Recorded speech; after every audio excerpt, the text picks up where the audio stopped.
Yeah, better be prepared.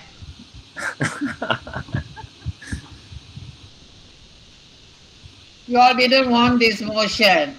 Yeah, they are the opposition, right? Hey, Okay. opposition. I better not say anything. Maybe I'll say later.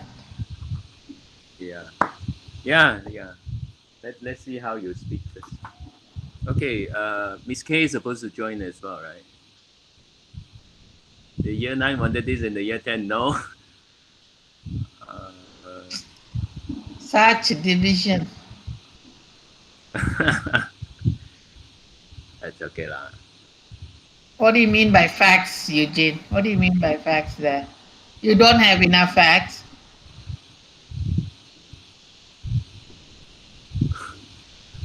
There are 14 people watching us. Are there? How do you know?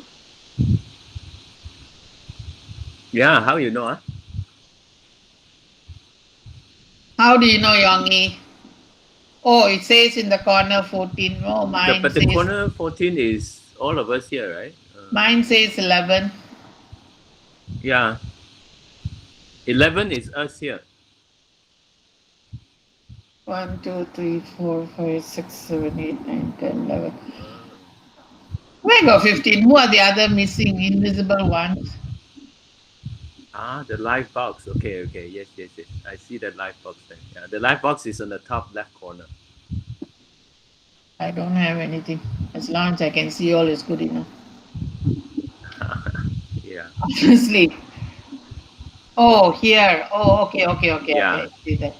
But can you see the nine names there?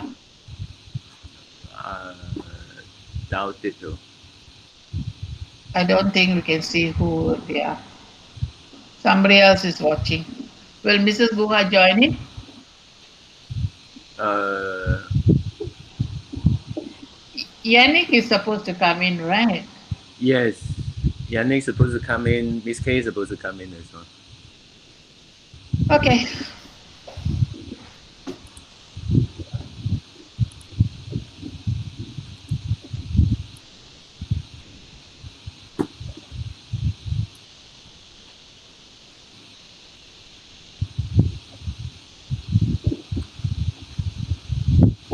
Okay, we haven't started. So meanwhile, if anybody wants to go toilet, make a cup of coffee or something, whatever. Yeah. You have your breakfast in front.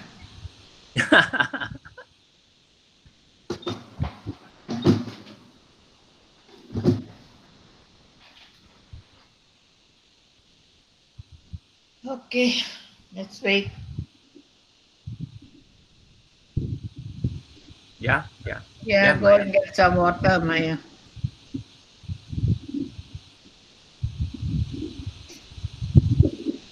I think I'll go and get a drink for myself also. Mm.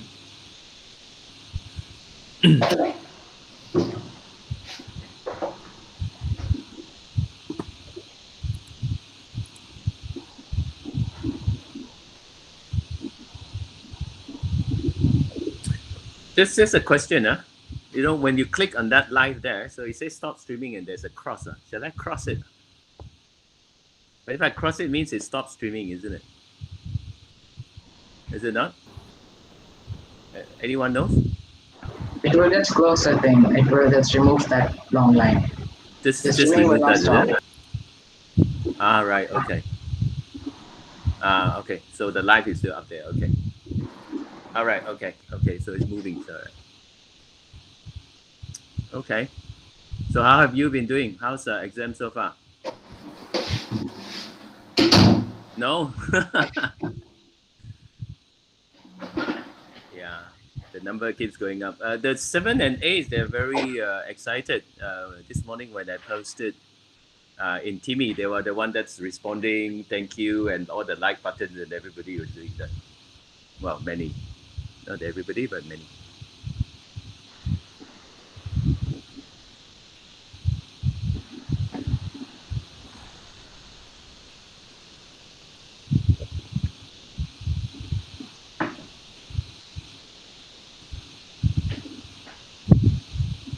This is what a Viking house again. Is it Viking? I think no. It's just year 9 and 10. I think. Oh, 9 and 10. It's not house. No. Hi, 𝗀𝗵𝗃.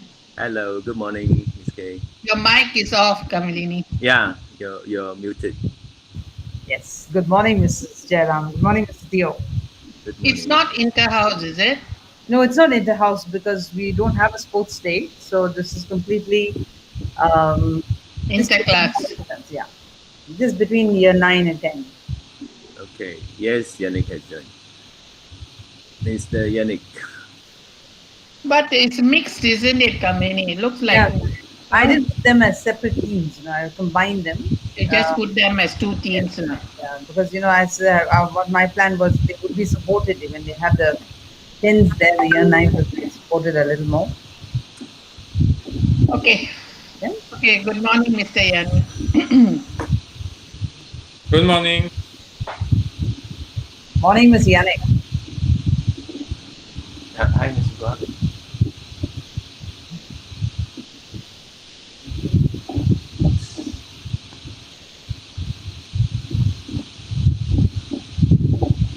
Oh, yeah, I forgot my phone. Hold on. Let me get my phone. Yeah.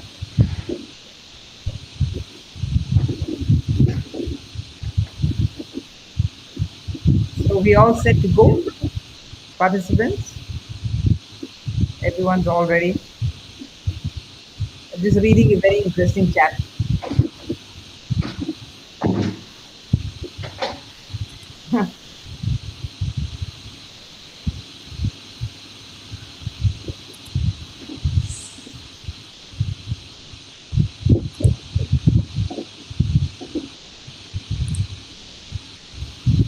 I put the camera a little down. We need to see you a little better.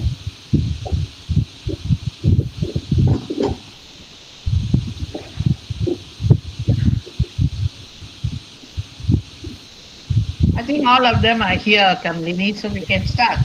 Okay. Is there everyone else? Timekeeper and then all the 8 participants. That's all, is it? Yeah. There's no chairperson. Yeah, Ms. Perry is the timekeeper and the MC. Okay. Right. Okay. Yeah. Okay. Okay, can start, ready. We can Okay. Wait. Just give me a minute. Mrs. Guo is asking something. Hi, Mr. Yannick. Hi, good morning. Morning. Good morning. He's making his coffee. Yes. Present your screen. Okay, wait. Just 1 minute.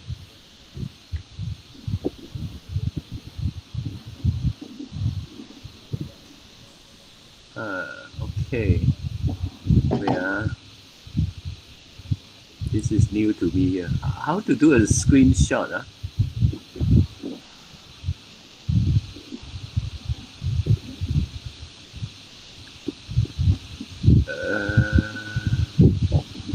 Windows button print screen. It's a MacBook. It doesn't have a print screen button.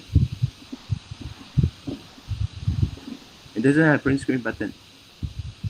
You don't have the screenshot app? I don't know. I'm I'm using a MacBook here. Yeah, there's an app called Screenshot on Mac. Yeah, it's supposed to be a button here.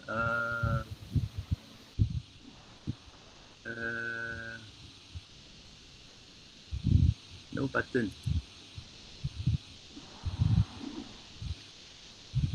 I don't see a button here. Anyone knows? Anybody using a Mac? I'm also using a Mac.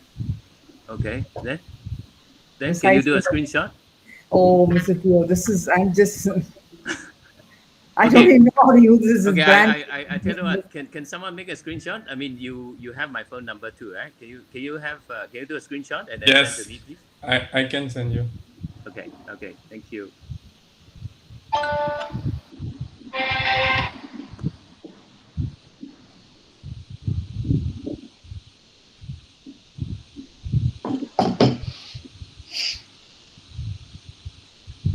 Mr. Gio, apparently for taking a screenshot, it's Shift-Command-3 for Mac. Shift, Command, and 3. 3. Shift 3. I think. No. Oh, no, it is. Okay, it's down there, so I don't know whether I can pick it up.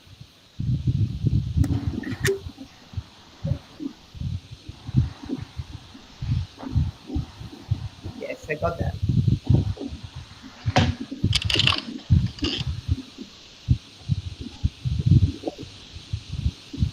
Yeah, let me just check this out. Okay, just to remind everyone, get your people on in the site in case I need to contact you.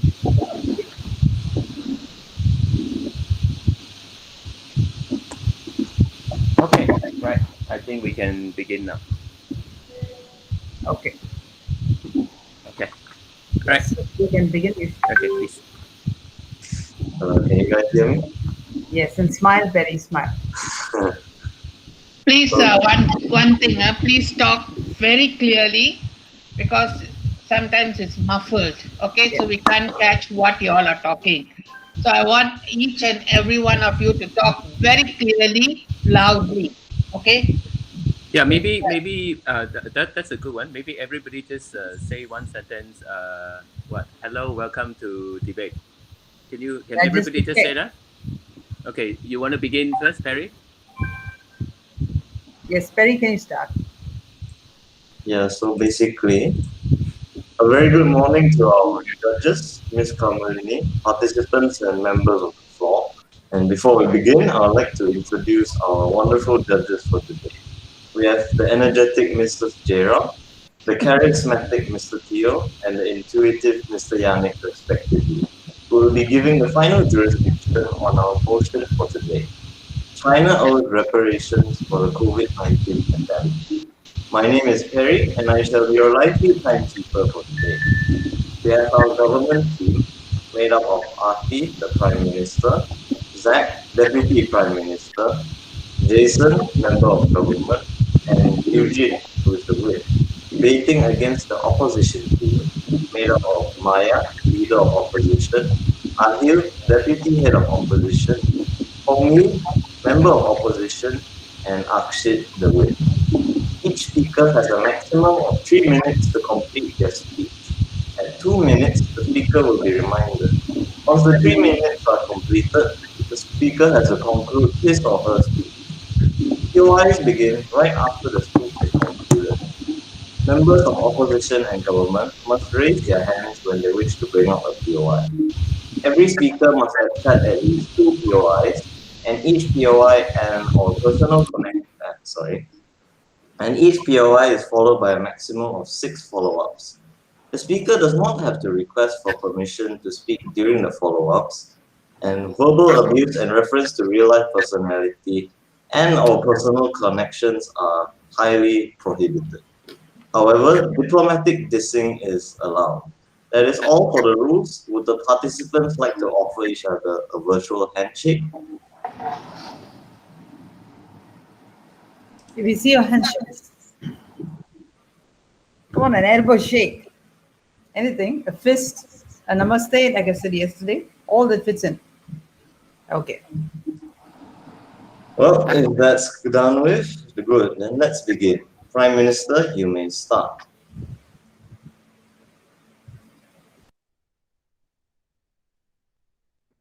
Good morning to the judges, fellow debaters, and the floor. Today, I will be speaking in favor of the motion, China should pay reparations for COVID-19. Reparations have long been a means to remedy wrongdoing in international law. The 1919 Treaty of Versailles after the First World War is a common example, but in the past century, reparations have been used for a range of violations of international and domestic law. Ever since the virus started spreading across the globe, an increasing number of voices have argued that the country where the pandemic originated should be held legally accountable, including the payment of all damages resulting from the outbreak. There is no doubt that China acted criminally once the virus began circulating in Wuhan in 2019. Communist Party authorities hid the virus' existence for weeks, denied that it could spread human to human, muzzled their own scientists, and blocked outside scientists from investigating, all in violation of Articles 6 and 7 of the World Health Organization's International Health Regulations. States have several duties under international law in relation to the outbreak of diseases. Most importantly, they have general obligations to prevent the spread of epidemics across borders into other countries, stemming from the customary no harm principle. And they also have obligations under the World Health Organization 2005 International Health Regulations, an international treaty binding 196 states, including China. Pursuant to Article 6, each state party shall notify WHO within 24 hours of assessment of public health information of all events which may constitute a public health emergency of international concern within its territory. Article 7 provides that a state must share all information regarding an unexpected or unusual public health event with the international organization. However, the Chinese authorities were still reluctant to inform the WHO when they were already well aware of the impending health crisis. 2 minutes. In addition to this, according to the 2001 ILC Articles on State Responsibility and Customary International Law in Article 31, a state that has committed a wrong act, like omission of or breaking international law, is obligated to make full reparation for the injury caused by that act.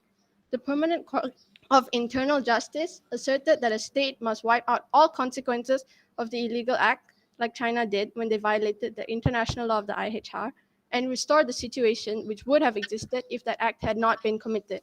If restoration to the original condition is impossible, as in the case of a pandemic with millions of casualties, the appropriate form of reparation is monetary compensation. In conclusion, I believe that China should pay reparations as they broke multiple international laws, and if they are not told to compensate for this fact, it would encourage other nations to do the same without fear of repercussions. Thank you. Just in time.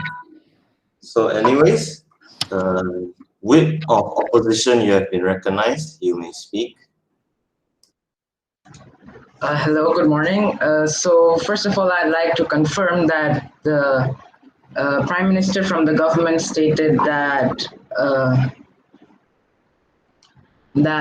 because China didn't inform other authorities, even though the virus was said to be deadly, and there was human-to-human transmission. Am I right?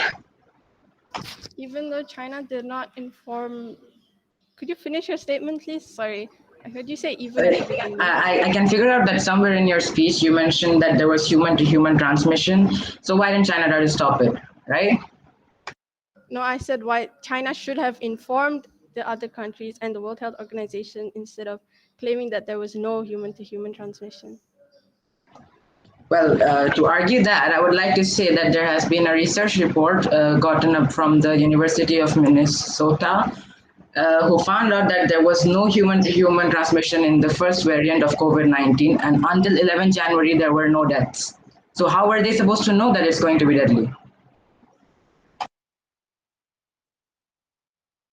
I'd like to state that the first victim was 𝗖𝗵𝗶, who was a 34-year-old doctor and caught the virus in early January, and he passed away by February, which was already past an entire month. And he was also detained for spreading information about this by the Chinese authorities, which once again reinforces that, yes, they were breaking laws by not allowing their people to inform the world about this disease.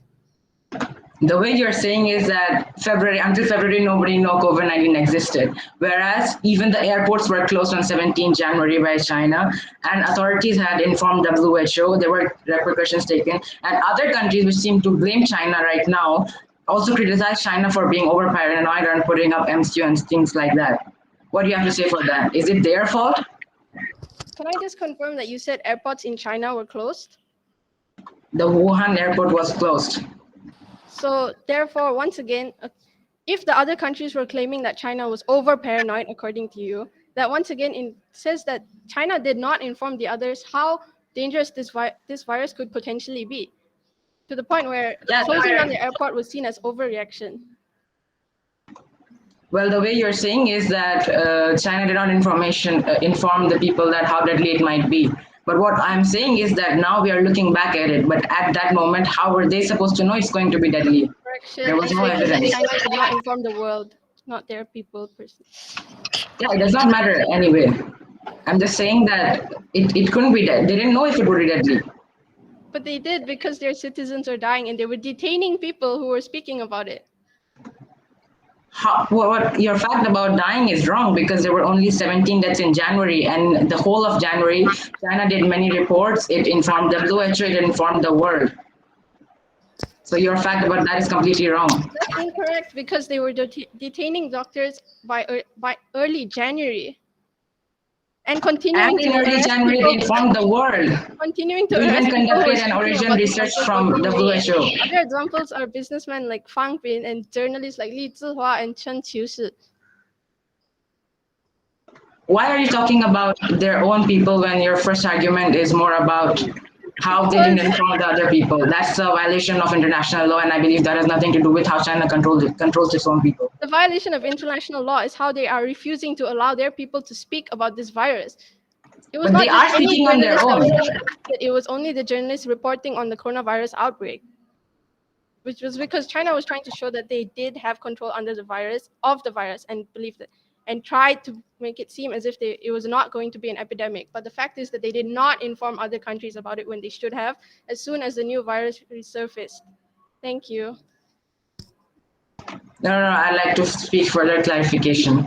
So when you say that they hid the information, how are they supposed to know it would turn into an epidemic? Because there was no evidence of that. The law says unexpected or unusual public health event. So as soon as the virus occurred, they should have informed the World Health Organization. That is Article 7 of the World Health Organization's International Health Regulations. Whether or not they knew it was an epidemic, they're supposed to inform as soon as a new virus is surfaced. Which they did, I believe. The moment it turned out quite severe, and China being a very populated country which is having different health problems, diseases every now and then, they did inform by the end of December. They are supposed to notify who within 24 hours of assessment of public health concern. Well, I believe I still find your argument invalid because you're jumping between their own people and international law, but there's nothing more I can say. Thank you. Thank you. That was way over the follow-up limit, but I really like where it was going. Anyhow, leader of opposition, you have been recognized. You may speak. Okay, I would like to confirm that the Prime Minister has stated that because China has failed to fulfill its obligations under international law, therefore it should be paying reparations, correct? Sorry, could you repeat that? I couldn't hear. I would like to confirm that the Prime Minister has stated that China should pay reparations because it failed to fulfill its international obligations, correct?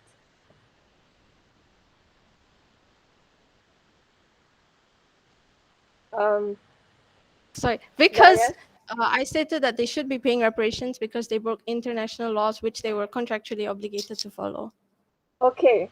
Is the Prime Minister aware that the International Court of Justice maintained that an injured state which has failed to take the necessary measures to limit the damage will not be entitled to claim compensation for the damage?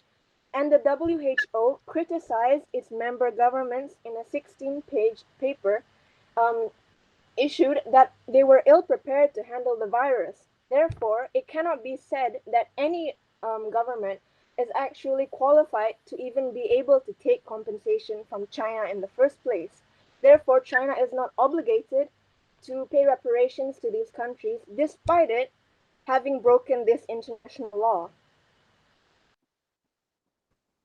But the Permanent Court of International Justice also asserts that a state has to, if a state is unable to restore the original condition of a situation had the act not been committed, they are required to compensate monetarily. Yeah, it says that if an injured state fails to take necessary measures, they're not entitled to take any compensation for the damage, whether it's monetary or any other compensation. So as long as a country didn't do their best to maintain hold over the virus, they're not liable to take reparations. In fact, a very slow response to the pandemic, despite warnings from the WHO and its own intelligence services. So the US, who has been recently demanding over trillions of reparations from China, is not at all entitled to take this reparation from China because of its own way of handling the virus. Personally, I believe we should stay on topic, which is not who the reparations are being paid to, but whether or not China should pay the reparations. And second of all, I'd like to confirm that you stated China did not do their best to control the virus and hence should not pay reparations. I did not say that. I said that despite China having broken its obligations, the other states are still not entitled to accept reparations from it. Therefore, China does not have to pay reparations to them. So China, despite breaking laws, does not need to face any repercussions. Is that what you're saying? No, I did not say they need to pay. Are you saying that other countries are not entitled to accept the reparations? Yes, even though China, I don't believe China should pay reparations because in our specific case, nobody is entitled to receive it. Why should China be paying reparations to people who or states who don't even receive it, are not entitled to receive it? Once again, we're supposed to be talking about whether China should be paying reparations, not whether or not these reparations should be accepted. Do you believe China? Yeah, they shouldn't be paying reparations to people who are not organizations, entitled to not every single individual state, because that is a scale far too large and unrealistic. Okay, on another note, then what is the scale to be calculated for reparations on such a large scale as you have just mentioned? Like I said, they have to pay to the World Health Organization, as evidently they cannot pay every single country and state in that country for the amount of deaths caused by this virus, which once again stems back to how they broke the law. And if they had informed the World Health Organization earlier, preventive measures would have been able to be taken, so the world would have been ready to face this virus. Well, that is all speculation, and no one really knows if that is true or not. And anyway, I rest my case that all these countries who are claiming that they should be given reparations are not, in fact, actually entitled to take these reparations. Thank you. Thank you. Well, in that case, are there any other POIs? Or do members of the floor wish to bring up a POI as well? Otherwise, we shall move on.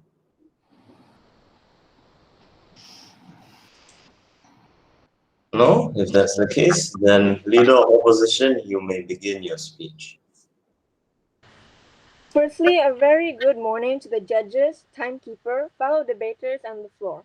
We, the opposition, strongly oppose the motion that China should be required to pay reparations for COVID-19. And we oppose this due to two main reasons: the immense impracticality of such a motion, as well as its resounding repercussions, which the government does not seem to have considered. I would like to remind everyone that China is the modern economic powerhouse. It contributed more than 18% of the global GDP in 2020 and provides a colossal revenue and supply for many multinational companies, including but not limited to Apple, KFC, Nike, and many more. Reparations do not only affect the government of a country, they affect the people and the economy as well. People being nearly 1/5 of humanity. Have they not also suffered from COVID? Have they not also lost their loved ones? Has it not occurred to the government that trillions of dollars worth of reparations could cause an economic recession? Could it not cause mass unemployment, starvation, and poverty? MNCs employ hundreds of thousands, if not millions of people worldwide. The loss of a market for these corporations spells disaster for people around the world. Look around.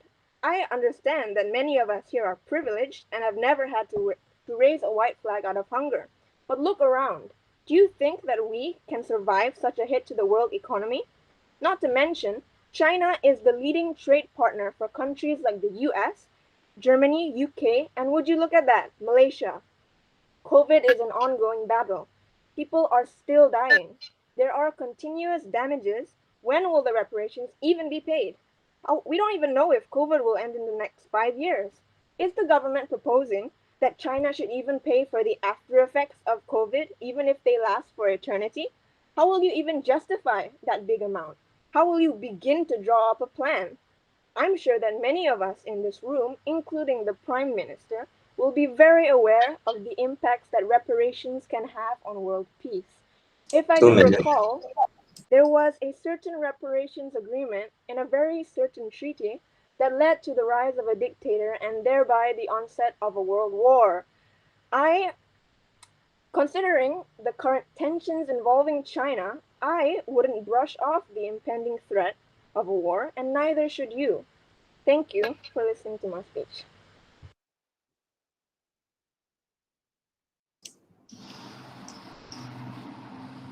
Will there be any POIs?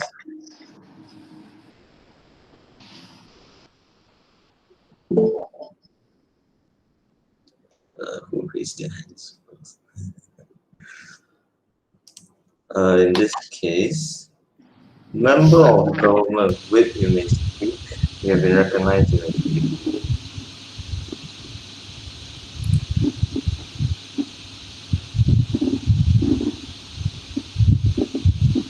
You have been recognized with of government, you may speak.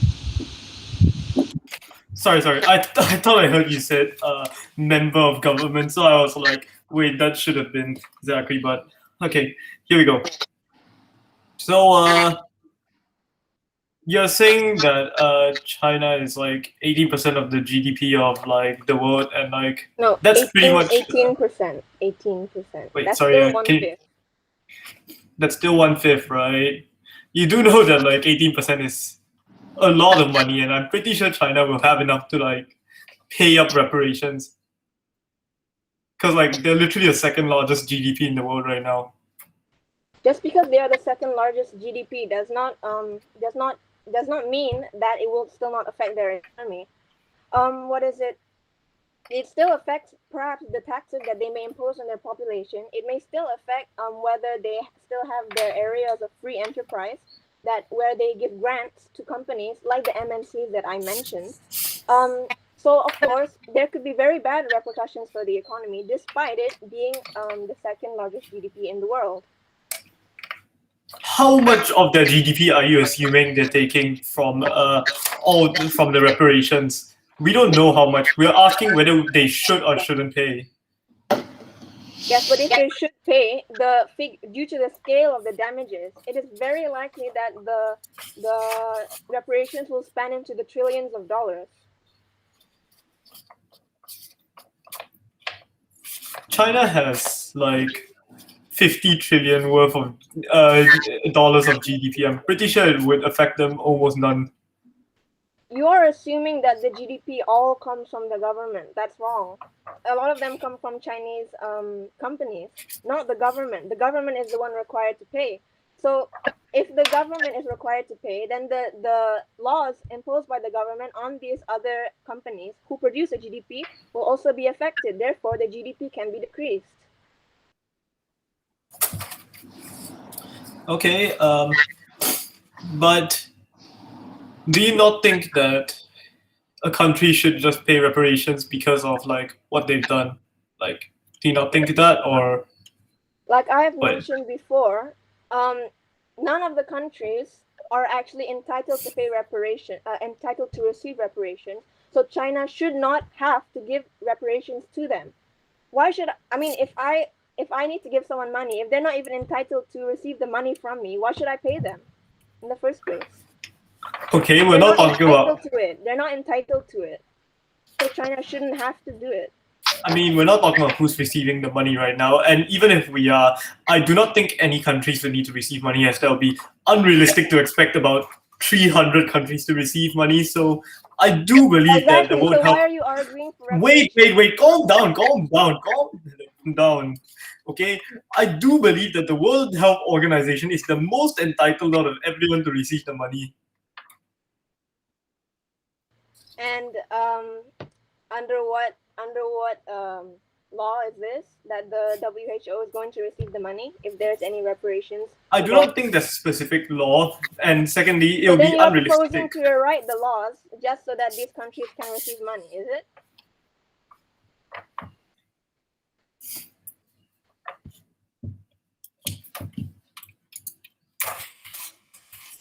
Wait, hold on, let me. So wait, could you repeat what you said again? I've kind of forgotten. So you are proposing to go through the whole process of making a new law so that the WHO can receive this money, when all this money and time and effort can much better be used to dealing with the current situation of the pandemic, which is getting worse in multiple countries? Well, there's already a law. It's the International Health Regulation. Article 31, by the way.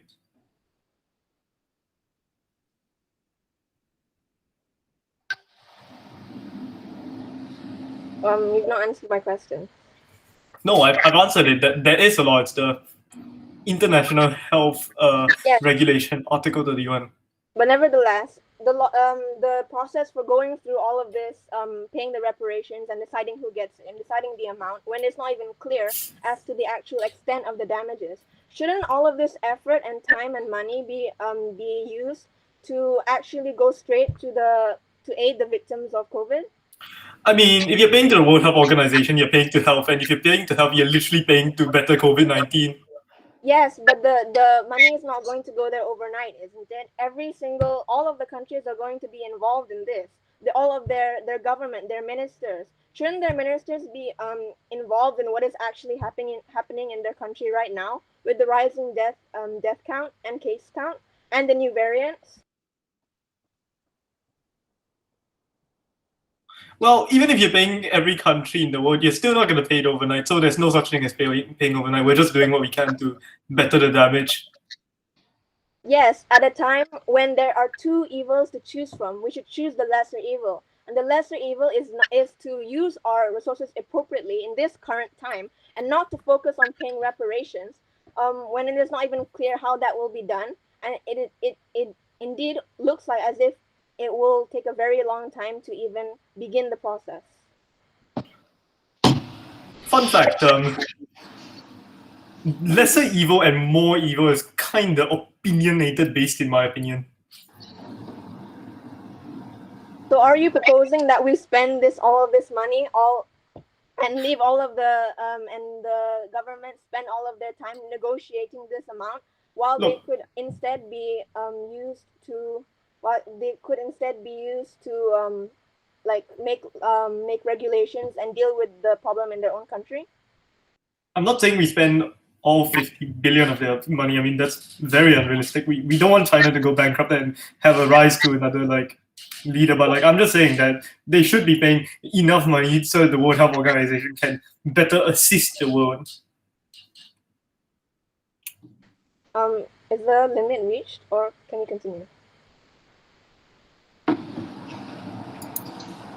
Yes, we've crossed the limit. Yes? Okay, then I rest my case. Thank you. Moving on, Deputy Prime Minister, you have been recognized. You may speak. All right. So earlier in the Leader of Opposition's speech, she mentioned that the reparations owed will amount somewhere in the trillions and will greatly affect the economy of China. Something like that. Is that true? Yes. All right.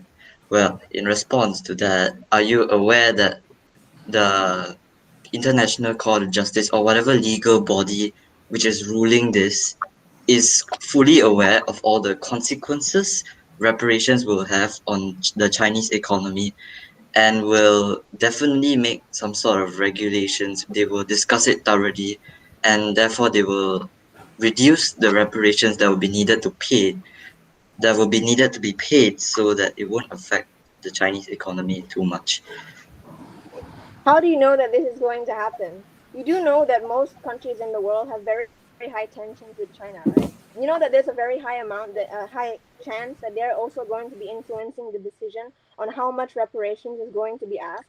I feel it's very naive to think that only the International Court of Justice is going to have a say in how much reparations are going to be paid. Yes, surely, but all the other countries are aware of the consequences, and not every single country will be demanding reparations. Only those which are most affected. For example, the United States or India. Not every single country will be demanding reparations. Once again, this just illustrates that the government's position is very undecided. They do not even know how the reparations are going to be calculated. And do you not think it's unfair if certain countries are entitled to get the reparations, but that other countries are not entitled? Even a single death is a tragedy. But just because there's a lot of them, suddenly only a few of them are entitled to accept reparations. Don't you think countries will be saying that's unfair? And of course, countries with small populations obviously won't have a high death count, but still it may have really affected them. So again, how are you going to calculate the extent of the damages? Well, you can calculate them in terms of healthcare equipment used and all those other costs which are needed to cover it. So naturally, if you have a smaller death count, a smaller infection rate, you will have a smaller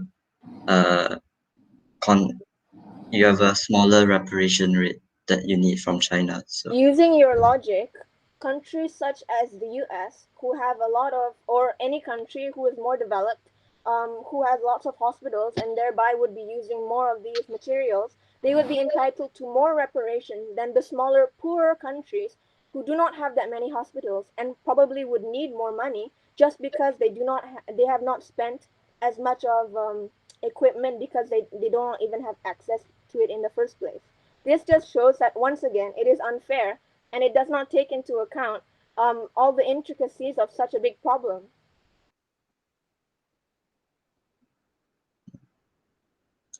all right, I rest my case. Thank you.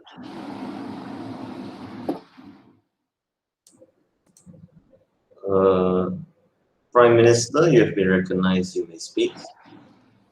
I would just like to ask the leader of opposition that I would like to say actually that the International Court of Justice would have known the consequences of demanding reparations from the time that they made the law itself. That was the whole reason the law was made. It's to create repercussions for countries who disobey these laws and hence have to face a punishment, so to speak. So therefore, the claim that China will go entirely bankrupt just by paying this repercussion would obviously have been already factored in when originally making this law. It's not going to create a new law or take so much time that the problem will be solved in the next century. In fact, like you stated, it's a worldwide, large-scale disaster. So in fact, I never claimed that China would go entirely bankrupt. I am just saying that it will greatly affect the economy. The thing is, right, China's economy doesn't only affect itself. China has trading agreements and has many trade partners, in fact, globally. So anything that happens to China's economy, in fact, affects the whole world. The whole world is looking that is like it's going to go into a major economic recession, and you want to make the problem worse by lessening the ability of probably the highest supplier for all of these medical goods and other technologies that now the world relies on to get its money. The MNCs control 80% of world trade. Many of them have major suppliers and a big market in China. So reducing that is going to affect that 80% of trade, which is controlled by these MNCs. China's GDP was 15.66 trillion US dollars, and nobody is asking China to pay off that entire amount. First of all, we're not even speaking how much that should be paid or who it should be paid to. We're talking about whether or not they should be paying. And yes, like I said, how many laws they broke, they really should be paying. The majority of the Chinese GDP is not produced by the government. It's produced by the MNCs and whatever Chinese companies export or produce those products inside of China. So the economic effects will affect this GDP actually.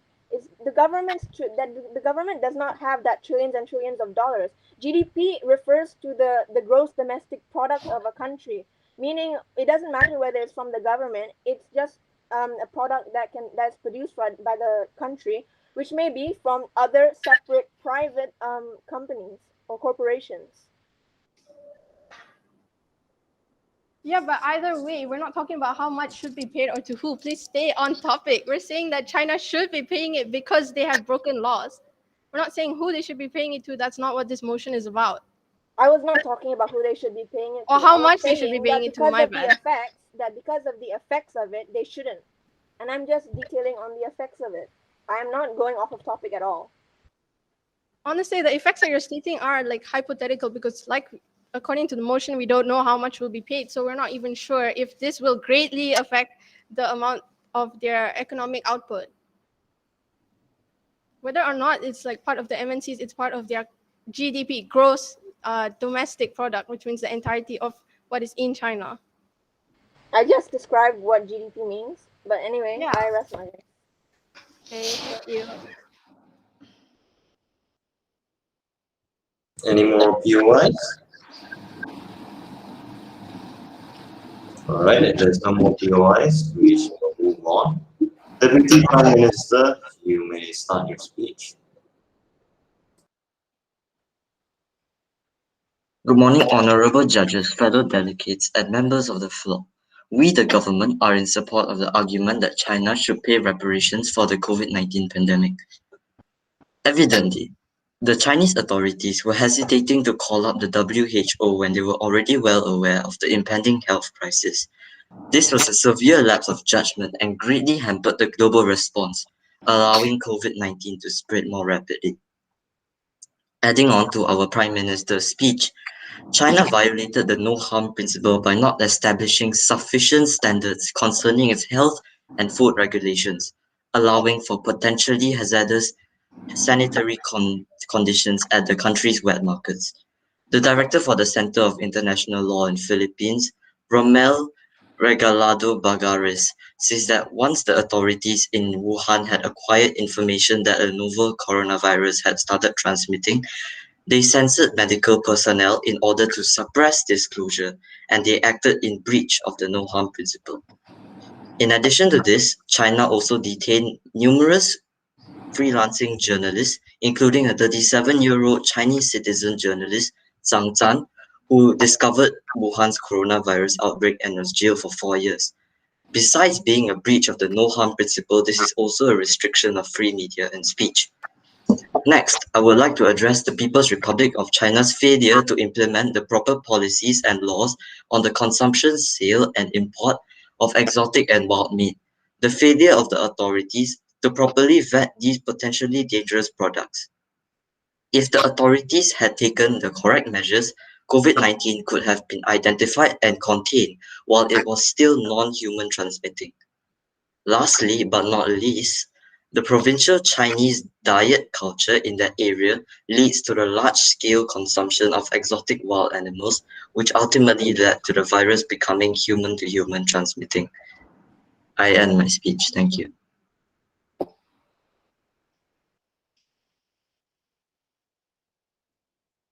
All right, Leader of Opposition, you have been recognized to speak. Okay, the Deputy Prime Minister has stated that you have stated in your speech that China should pay reparations due to its negligence, right? And lack of adopting proper policies to mitigate the virus, correct? Yes, that is true. And also due to its censorship and tampering with statistics, is it correct? Yes.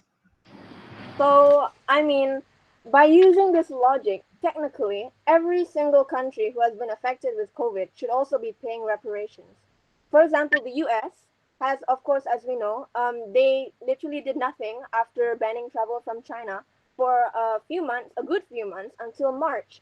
And then it has been proven, there's an article in the New York Times that says that actually the case numbers have been tampered with by the US government. So isn't this also tampering with information?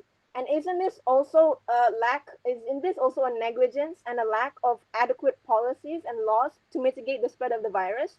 So now is the US now obligated to pay reparations to its own citizens? What about the countries from where the virus spread from the US, or for any other country which did not establish proper protocols? Are they now liable because they did a similar thing, if not the same thing as China did? In fact, with more information that China had at the time, there were more studies done after the establishment of a world pandemic. yet they still did a similar thing to China. All right. Well, in response, China, this is different because China is the origin point of the virus, and they did not establish proper protocols in the origin point, whereas the US is a victim of this origin point. Therefore, they are not obligated to pay reparations. Once again, I'm going to reiterate my point that I've said before, that since all of these countries did not put their proper did not do their due diligence to prevent the virus from spreading and causing harm, that China is not should not be obligated to pay to them, and they're not entitled to take it. So basically, China shouldn't pay to them because they none of them did their actual part. Well, we must go back to how China refused to implement these protocols at the time when they discovered it. If they had implemented it, the virus's effects would have been mitigated and will not have ever spread outside of the nation's borders. So we are talking about at the time they refused to impose the proper policies and regulations. That is a very hypothetical argument, that just in whether China would have done its thing, its proper policy or not, that the virus would not have spread out of Wuhan. We do not know if that is true, because as we know now, there are asymptomatic transmissions of the virus. As properly nowadays, you can have the virus without even knowing it, and as soon as you get the symptoms, like that evening, you can actually die. So how is China supposed to implement proper regulations? Perhaps even if they had done a lot, like a lockdown or whatever, still the virus would have got out and people would have accused China of still not doing its part and still demand reparations. So we still do not know. It's a very hypothetical argument. It's not actually very as hypothetical as you claim. It's actually widely proven. There have been many reports done by the Independent Panel for Pandemic Preparedness and Response. They said that public health measures should have been applied more forcefully by local and national health authorities in China, because in the later half of December, the cases were climbing up to about 8,000, and it was enough to warrant a public health emergency. Yet China still downplayed the virus and did not properly take action in time. They only started around mid-January, and by the time that virus had already spread out of Wuhan. Well, once again, my point still stands. We still do not know that if they had established those policies, that the virus still would not have spread. Owing to how we know the virus transmits today, it seems highly unlikely that the virus wouldn't have spread. Despite it, China, maybe they should have done more regulations, but we still don't know that it wouldn't have spread. And yet, so we still do not know whether people will still be claiming reparations, even if it had happened that China had done all what it should have done. But we surely know that if China had imposed the regulations before, the virus would definitely have less effect on the world as it has now than it has now. Anyway, I rest my case. Thank you. Thank you. Whip of opposition, you have been recognized. You may speak. Okay, so I believe you mentioned that that if China proper regulations and policies, the effects could have been mitigated, and then China does matter because it's the first one. Am I right? It's the origin of the virus. Yes, but I stated that in my POI earlier. Yes, so looking at your nonsensical logic, first of all, if you apply that logic, it must go to all the places. Well, that means that we can question, why did China exist? Why didn't other countries stop it? It might be possible that if US had applied this proper regulations according to you, then the virus would have been contained between only 2 countries. Then why are we just blaming China if it went to the entire world? Yeah, well, because the virus originated in China, in the western rainforest of China to be specific. So therefore, China is the first one to meet the virus. Therefore, it is the first one who should have done something. And the US wasn't even one of the first victims of the virus. It came to the US later, somewhere in April, if I'm not wrong. So China, as the first one, is obviously the utmost responsible one. Well, it seems you're unaware that it does not matter who is the first one because the virus goes in chains. It continually mutates. It passes from person to person. The chain, if was not broken at the start, could have been broken in the middle or at the probably the 3/4 side. So probably it would affect 10 countries, 20 countries if they would have adopted your proper regulations, so-called. So why are we blaming only China? Why are we not blaming the entire world because they did not try to break the chain? Because as my so-called nonsensical logic states, it's the first one, and the culprit must be blamed. You cannot possibly ask every single nation in the world to pay reparations just because they have been infected with the COVID-19 virus. That's just completely unreasonable. You need to find one specific culprit to blame, and that is the most obvious and most sensible culprit to blame is the origin point itself, which is China. There's no reason to blame everyone. Well, according to that, then China is also not to blame because when you say if they would have applied the logic, the regulations, then it's not true. It's hypothetical if they could have mitigated the effects of virus because it's very contagious. But anyways, I seem to have proved my point, so I'll not speak anymore. Thank you. Deputy Head of Opposition, you have been recognized. You may speak.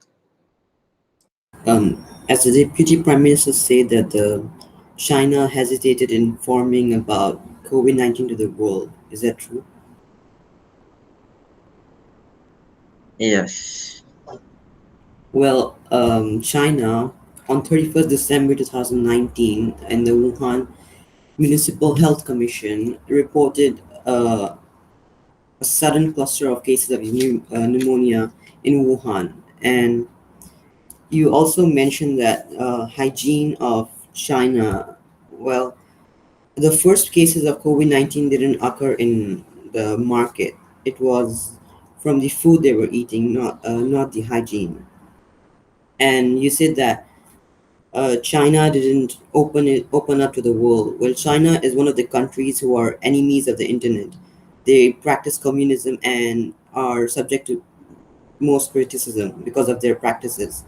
They were not aware that COVID-19 at that time, when there were no deaths and were just coming up as sudden pneumonia cases and flu cases, were going to be found out as cause a huge pandemic. They didn't take huge measures because they didn't know the enormity that COVID-19 would cause. So how could you blame China?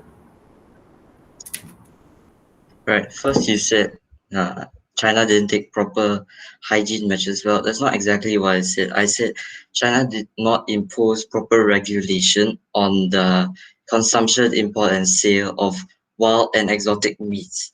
So therefore, those wild and exotic meats were not vetted properly to detect any dangerous pathogens in them. Therefore, they found their way into many wet markets, and so happened some of them happen to have COVID-19 virus particles in them. So in that way, the authorities are responsible. And also in response to your statement that, could you repeat your last point? Sorry. When China is subject to most criticism, how, and they're enemies on the internet, they practice communism, they have their own right to be discreet about their doings. Oh, all right.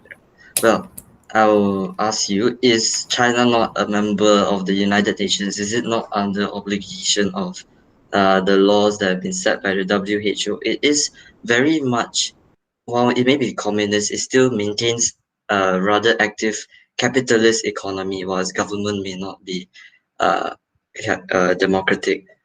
So it is not fully communist, and it is also part of the UN and the Security Council, and actively participates in all this. So it has no reason to keep quiet about it.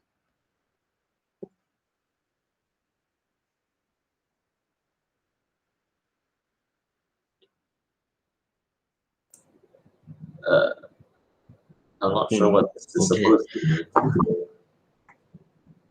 Should we all right. wait for him to return, or?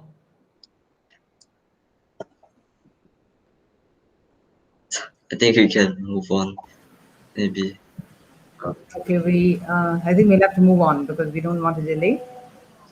All right, then moving on. Deputy Head of Opposition, you may speak. Oh wait, that's him. My battery ran out, sorry. Okay, Ahil, do you want to continue? I didn't hear what he said. Okay. Okay, do I repeat again? Yes, just continue then. All right. So in response to your third point, you said China is a communist country and therefore is very disconnected from the world and the internet, etc. So it has to be discreet. Well, are you not aware that China is an active member of the United Nations, an active member of the Security Council, and is one of the biggest world powers in the world? So it has literally no reason to keep the virus a secret from the world. What would it gain? What would it stand to benefit from keeping it secret from the world? Well, as I've said, China is already subject to most criticism. For example, its detention camps, and they didn't want to bring more bad to its name. Also, are you mentioning that China has broken some international laws? Yes, that's true. Well, none of the treaties addressing the international spread of infectious diseases dating back to the 19th century have rules requiring payment of compensation for damages in other countries associated with violations of treaty rules. None of the countries associated with the pandemic has ever paid, and broken many international laws, has ever paid reparations. Why should China start it now? Well, it is actually part of a very famous set of laws. It's International Health Regulations, 2005, third edition of the World Health Organization. And Article 31 states that where a nation may not restore the situation to its previous form, it is required to give compensation, which is in the form of monetary compensation. So therefore, that Article 31 is where it states that it is obligated to So pay reparations. you're saying that China caused this pandemic? Did not cause it, but they were the origin point, and they did not take the proper measures. So they basically just inflated the situation even more. So they are at fault. At first, there have been many cases of, it was not COVID-19, it came out as symptoms that they were not even aware of. So when China didn't know that it would cause a pandemic, how could you say that they are responsible for it? They didn't intend for people to die. Well, firstly, they didn't improve the regulations, and then secondly, while they might not have known the full urgency of the virus, by the time they decided to take action, the situation was already large enough to warrant a public health emergency. It was around 8,000 to 10,000 cases while they finally decided to take action, and by the time the virus had already spread outside the city. And naturally, the natural approach is to isolate the city when there is a virus, and there is not often a new virus which is suddenly so infectious like COVID-19, and therefore when they have uh when they have such a virus that is completely new to humanity and is highly infectious and has a spike in rates, I believe that is when the alerts should go off. As you said that uh, China didn't take the necessary measures. Well, China did very well at containing the virus and handled the situation the best of all countries actually, and their cases went down drastically. Also, you're saying that no, the Health Service Act forms of the foundation of the HHS legal authority corresponding to public emergencies by authorizing the HHS secretary. They are supposed to pay more heed to medical attention instead of wandering on topics about reparations, which is not the urgent topic at that time. Well, it will be an urgent topic in the very, very near future. As you can see, a lot of vaccines are currently being developed, where this virus has actually been at the fastest vaccine production time. Usually, vaccines take about anywhere from 5 years to 2 decades to make, and yet the world was able to come along and create like dozens of variants of different types of vaccines just within like 1.5 years. So many vaccines are being created. The world is in a stage of cure, and we are slowly but surely overcoming overcoming COVID-19. So in the very near future, reparations are going to be a very important matter to address as a sort of closing conclusion to the pandemic. Okay, so with that, we've crossed our follow-ups. Can we move on to the next speaker? Okay, thank you. You're welcome. All right, moving on to Deputy Head of Opposition. May you please present your speech? Good morning, members of the government and the judges. The term reparations refer to the act of making amends. But if it's not even proven that China is responsible, reparations are pointless, as it's most likely a natural occurrence which couldn't have been prevented. The WHO report says it's very unlikely for the COVID-19 to be a deliberate creation, and says that it's most likely that it leapt from animals to humans through an emissary animal like bats and pangolins. There's no record of viruses closely related to SARS-CoV-2 in any laboratory before the first cases of COVID-19 that were recorded in December 2019.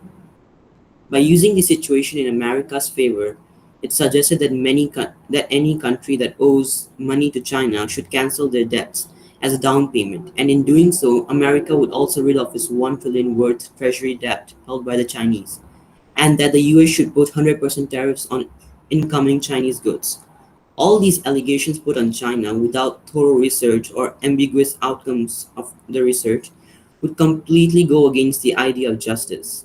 If China is made to pay reparations, in what quantity, when, to which countries will the reparations be paid to? When it's not even made sure that it's all because of China, how can reparations be asked for and trade sanctions be placed? There's just no way to determine the terms of reparations.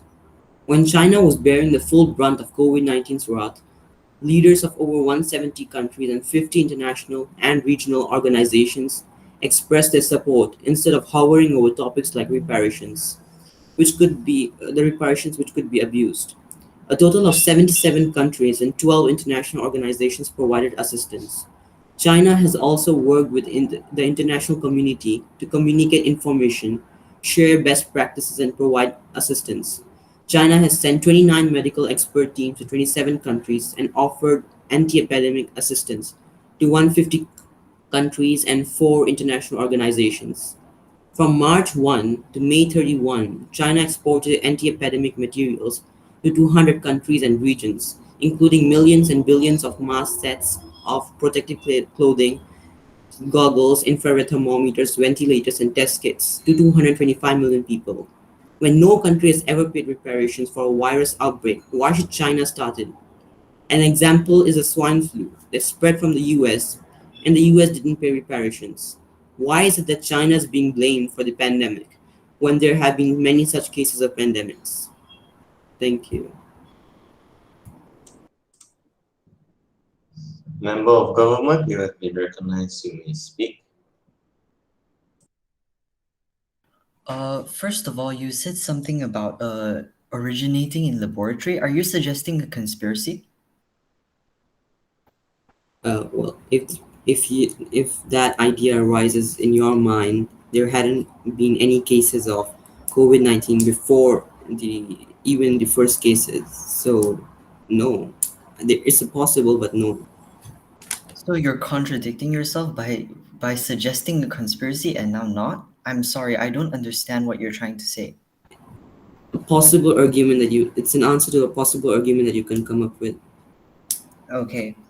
Another thing you stated was why China should be blamed for the pandemic. Well, I'm pretty sure that was very well explained by Zachary and Arti.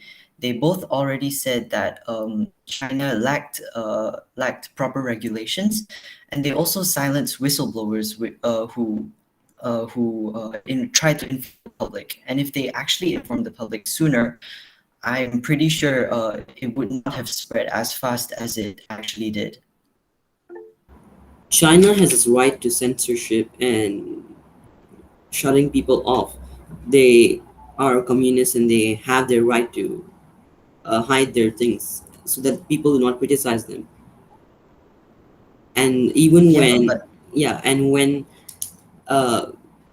China brought down a lockdown, when China brought down a lockdown, Australia criticized it, and that's what China feared.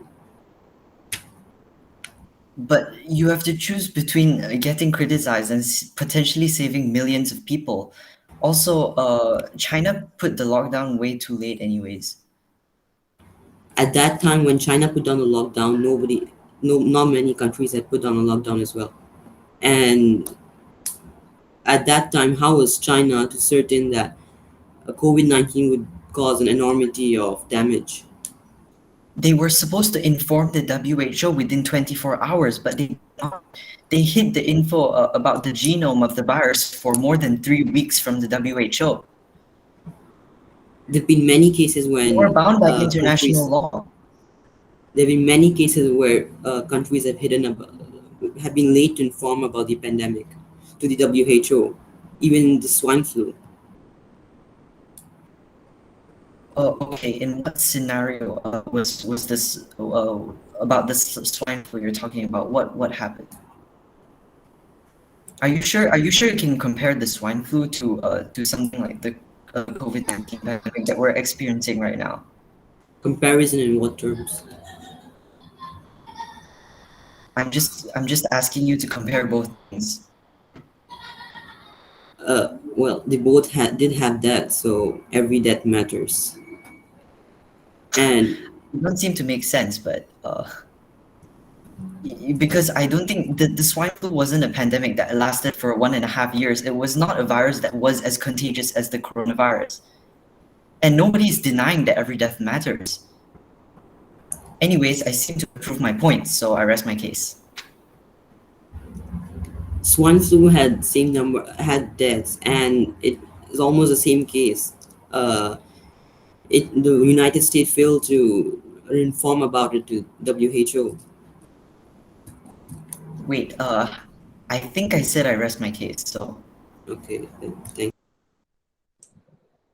All right, Prime Minister, you have been recognized. You may speak.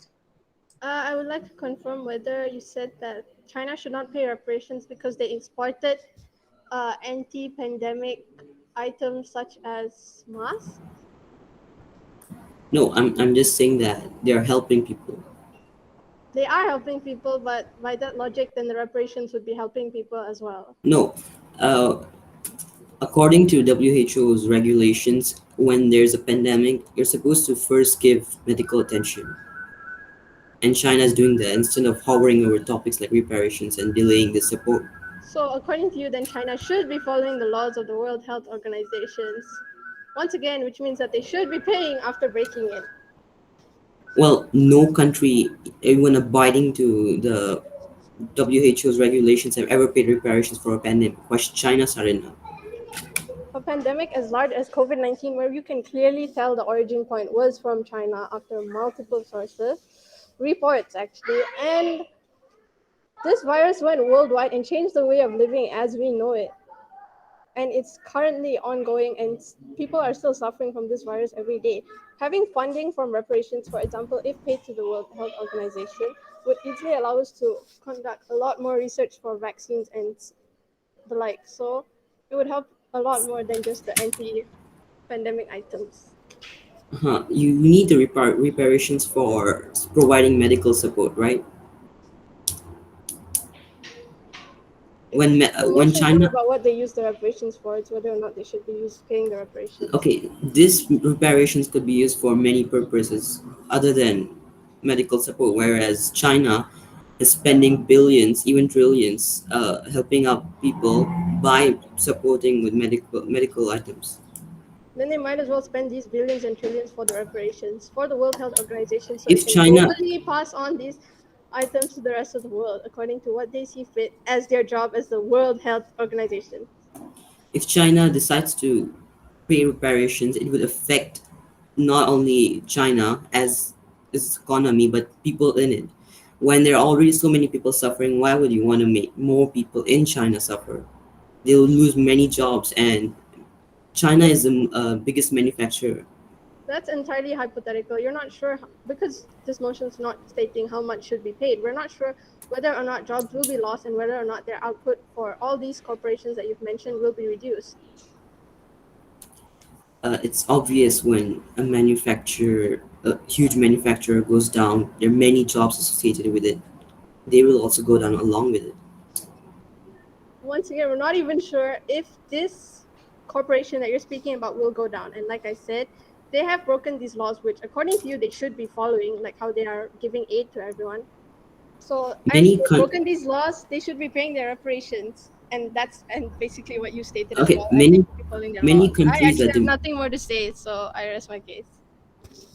Many countries are demanding just more than reparations. They're demanding for trade sanctions that will collapse the manufacturing point. So I conclude my say by saying that China shouldn't pay reparations. All right, any more POIs? If not, then Jason, yes, member of government, you may speak.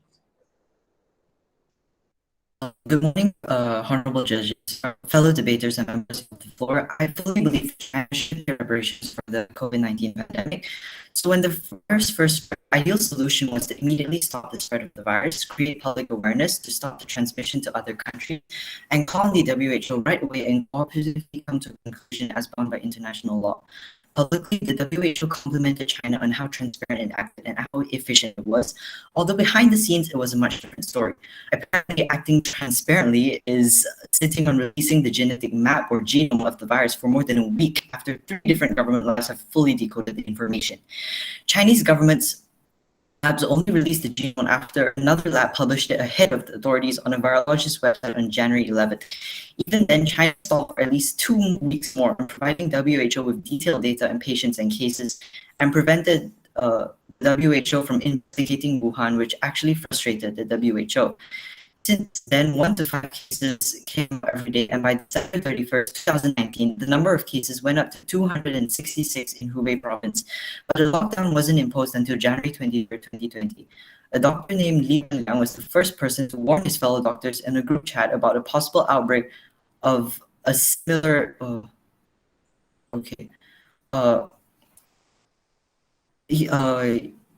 He warned his fellow doctors of a possible outbreak of an illness similar to SARS in Wuhan. Following this, Dr. Wen was summoned by the local police and made to sign a statement accusing him of making false claims and statements that disturb public order. Subsequently, the doctor was diagnosed with COVID-19 on January 30th, 2020 and succumbed to it. Despite the fact that there were 266 cases by late December 2019, the Chinese government censored social media posts indicating plausibility of an outbreak or SARS-like disease. Rather than taking any serious measures or even recognizing the imminent threat to the health of the people, the government allowed the people to celebrate Lunar New Year and denied evidence of any community transmission of the disease.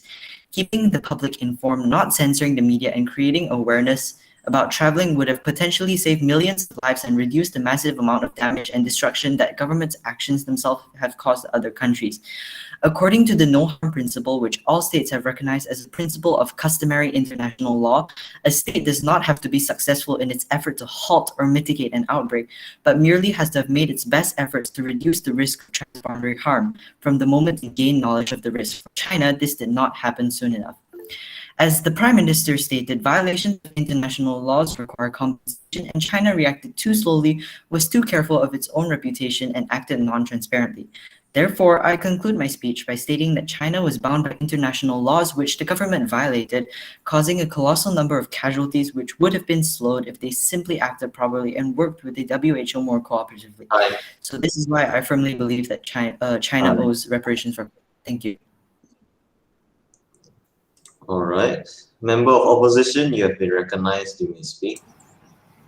All right. So when you said that there was censorship and all sorts of stuff like that, and how COVID-19 was being masked and how they were allowed to continue as normal, have you perhaps considered that this was a way to try stop public panic? Imagine what everyone would think if you just announced to them, hello, allow me to finish. Thank you very much. Imagine how people would respond if you just said to them, hello, there is a virus, you're all going to die. So imagine if you told them that. Imagine if you announced to them that an outbreak was impending and that a virus could possibly kill them. Imagine the public panic that could have happened. Could we not consider that this censorship as a way to mitigate panic and riots? That is an entirely unbased statement because the virus will not kill every single person it infects. Public misinformation. People are going to start making their own ideas. Yes, but you see what the government censored? They only censored they censored everything. They censored everything about the virus. They did not censor only the bad and the misinformed statements in these social media platforms. They censored everything. Yes, I think you've made your point about everything. Yes.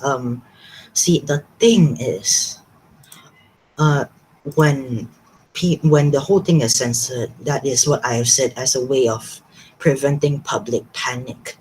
I'm saying that they might have done that. Okay, so that misinformation could not be spread. I mean, it would be. Well, the government could have been more diplomatic about how they informed the public about the virus. Like when the government first informed us of the virus, like when there was a virus coming, I didn't see anyone committing suicide or getting so dramatically afraid of the virus, because if the government informed the public about all the everything about the virus, like the death rate, I don't think the public would actually be that worried. Yes, but you see, China, the people in them might spread They can also emphasize that COVID is non-lethal. Oh yeah, and who is going to believe the Chinese government? And who is going to believe the Chinese government? Realistically, who would believe their own government? They would make up all sorts of conspiracy theories. Tell me, would anyone believe China's government? That is a completely unbased statement because you have no evidence. You have no evidence whatsoever. I rest my case. Thank you. Whip of opposition, you have been recognized. You may speak. Yes, so I believe you mentioned in your speech that they enforce censorship, and then to prevent public disorder, they prevented some people from revealing information about the pandemic, right? Yes. Yes, so do you realize that if they had not prevented the public disorder or any kind of civilian panic or any kind of unrest, that would have led to more riots, that could have led to protests, which could have made more community groups coming together, and which would have led to more COVID cases. So censorship is a way which can actually indirectly mitigating the effects of virus than rather than blaming them for not publishing their information, right? Because they anyways did it in the end. Okay, that all your statement is all could have, would have. It is just hypothetical. And after the Chinese, the people, they actually learned of the virus. I mean, they went into lockdown, right? So were there any riots in the country? They've already learned. There weren't, exactly. Well, then you're agreeing. Excuse me, you're not letting me speak. So basically, that's how they prevented it, because they went into a lockdown, so that prevented the riots. So you're saying if they wouldn't have done censorship, then riots would have been caused, and that is exactly why they did a censorship. Yes, but after that, they didn't censor it anymore because they could not hide it anymore. And did riots happen? No. Yeah, they did not happen because Chinese government prevented it, and that's what I'm trying to say. It's good for them. I don't understand you. What are you trying to bring? Well, anyways, that's over. The next thing is when you say about how to measure what happened behind the scenes. You talk about there were a lot of corruptions and everything behind the scene, which was no, I never said corruption. I never said the word corruption. I never mentioned that word. Okay, ignore that. Next thing is when you say that China prevented, and they did censorship, they prevented people from informing, they arrested, they did everything. Then how did the genome sequence was published within January by some other doctors who were not censored, and they were not arrested, and they were allowed to publish online? I'm sorry, you did not understand my speech. I said social media platforms. This was a website online. Well, it still did happen in the end. They published the genome sequence. You're straight away denying that they did not publish the genome sequence. They did. They published it, but not to the WHO. And after they published it, the government was forced to give it to the WHO because they already they were actually fighting for who got to send the information to the WHO first. So if this was already on a website, the WHO could have accessed it already. That's why it forced the other labs to send the information to the WHO. That's utterly wrong, because China did voluntarily tell all the information about the virus on 30th December. They voluntarily. And the WHO agreed, and they declared this as a pandemic on 30th January, which is a month later. And I don't have anything more to say because you seem to have agreed. Thank you. No, I have not agreed. But anyways, thank you. All right. Any more POIs? If that's the case, moving on. Member of opposition, you may start your speech. All right. Good morning to the judges, fellow debaters, and the floor. Firstly, what is reparations? Reparations is the action of making amends for a wrong one that has been done, providing payment or other assistance to those who have been wronged. Reparations have long been a means to remedy wrongdoing in international law. These include, for Iraq's invasion of Kuwait, payments to Holocaust victims, to indigenous communities who lost their lands, and payouts by churches for institutional abuse. However, in the case of COVID-19, there's unlikely to be a strong legal basis to claim reparations from China under international law. The chances of claiming reparations in the courts of other countries is generally not allowed under the international legal rules of sovereign state immunity. Sovereign state immunity, or crown immunity, is a legal doctrine whereby a sovereign or state cannot commit a legal wrong and is immune from civil suit or criminal prosecution within their own courts. Basically, you can't waltz into their courts and demand that you want to sue them. Not only that, but claiming reparations against a particular organization and not others can also be a cynical way to deflect attention from the responsibility of those who have made the claim. Countries could have been demanding reparations to try and mask the fact that they were doing really badly at containing COVID-19 too. As the leader of opposition has mentioned before, reparations does not only affect the government, it affects Chinese people who are also hit by COVID. It is unfair and unethical to demand that they suffer too. Besides that, government paying reparations will impact the economy, likely sending it into a recession.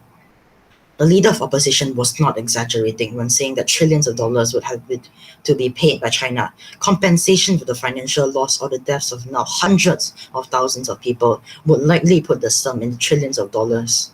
There will be mass unemployment and loss of jobs both in China and outside China. And how can we ensure that the reparations money will even be used to compensate COVID damages and not abused by government leaders? And if other economy fails because of China's economy failing, the economic state of the world would sink even lower. Other countries also help spread the virus by not keeping the virus in check. Should we claim reparations from them too? Thank you. All right. Member of government, you have been recognized. You may speak. First, you said something about the international court not allowing something. Can you repeat No. your point? You Nothing did, about international courts. You said you did say it in the beginning. Can you just repeat the first few paragraphs, or the first few lines? I mean. Oh, which first few lines? Good morning to the judges, fellow debaters in the floor. Then after I'm not that, sure why you want that. Oh, logically after that. Oh, right. So you want to know the definition of reparations? No. Because I am unsure if I've mentioned anything about the international court. You Of said course, it might some be laws, international laws about not being able to sue. Did you say that? Congratulations, you managed to get the answer. I said, however, in the case of COVID-19, there's unlikely to be a strong legal basis to claim reparations from China under international law. The chances of claiming reparations in the courts of other countries is generally not allowed under the international legal rules of sovereign state immunity. Okay. No, sovereign immunity. Okay, Would you like to know what sovereign immunity means too? Because no, that might I be never helpful. asked for any definitions. Anyways, Oh well. have you heard about 9/11? So during 9/11, the Congress did pass a law to allow the 9/11 victims to sue the Saudi Arabian government as a form of monetary compensation. Is the 9/11 a pandemic, or have I gotten my facts horribly wrong? No, but it is in the same. I mean, the situation is the same. China, I mean, Saudi Arabia did not like China, they did not enforce things properly. So technically, China did cause the pandemic spreading to other countries. Your point makes no sense. Can I just say that? You went from something about 9/11 until how Saudi Arabia doesn't like China. You know, I was talking. You said that generally the courts are not. I mean, I told you that a definition of sovereign immunity would be helpful. Oh, you know that murderer caused deaths too? Did anything happen? You know, some random guy. You know, does that have anything to do with international laws? No. The deaths have anything to do with well, this laws? is caused by the government. It's not because of a single person. It is caused by the government themselves. You don't understand what I'm just saying, but make. You're not placing your point very well. But would you like a definition of sovereign immunity, which is my main point, because that would be very helpful.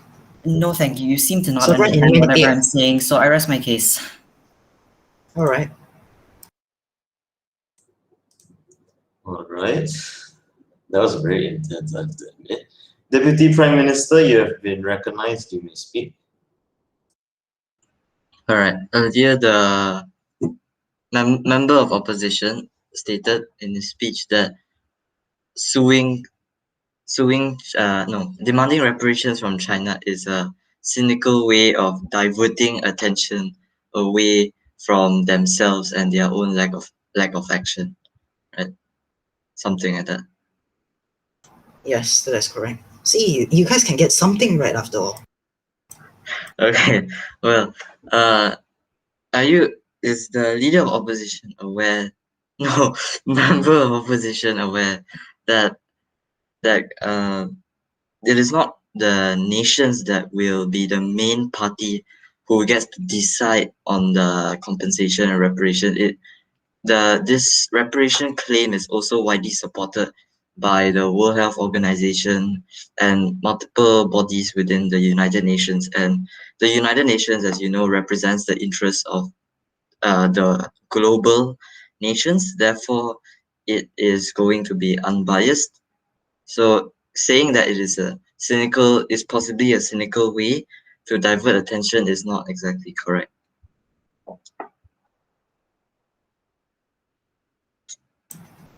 And why would it not be correct, since that it is the countries making the decision? No, it is not. Something It's like not. that, It is not. The countries have a role to play in the decision, but they are not the main players here. The councils you're and saying the that they boards could are the definitely. ones who will decide. So you're saying that they can definitely influence the decision?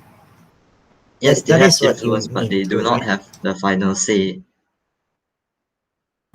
Yeah, but considering if you have a lot of countries trying to divert it, using it as a cynical way, we do realize that they could quite easily make the final decision become.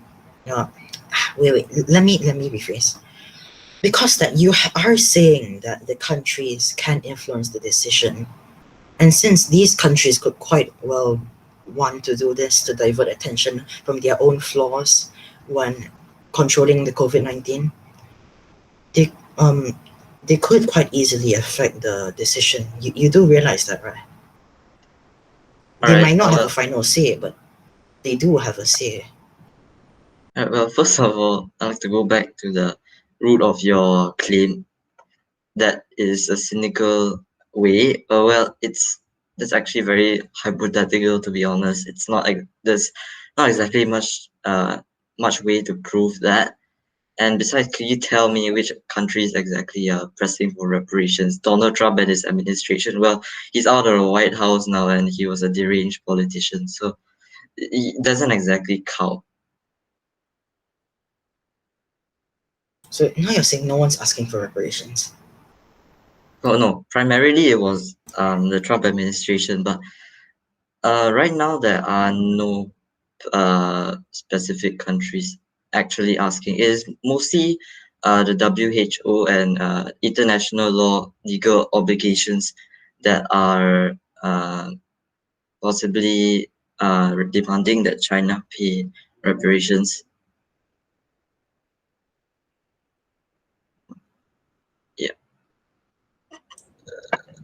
Yeah. Tactical retreat. Okay, we'll wait for you to come back. Yeah, just give him a second.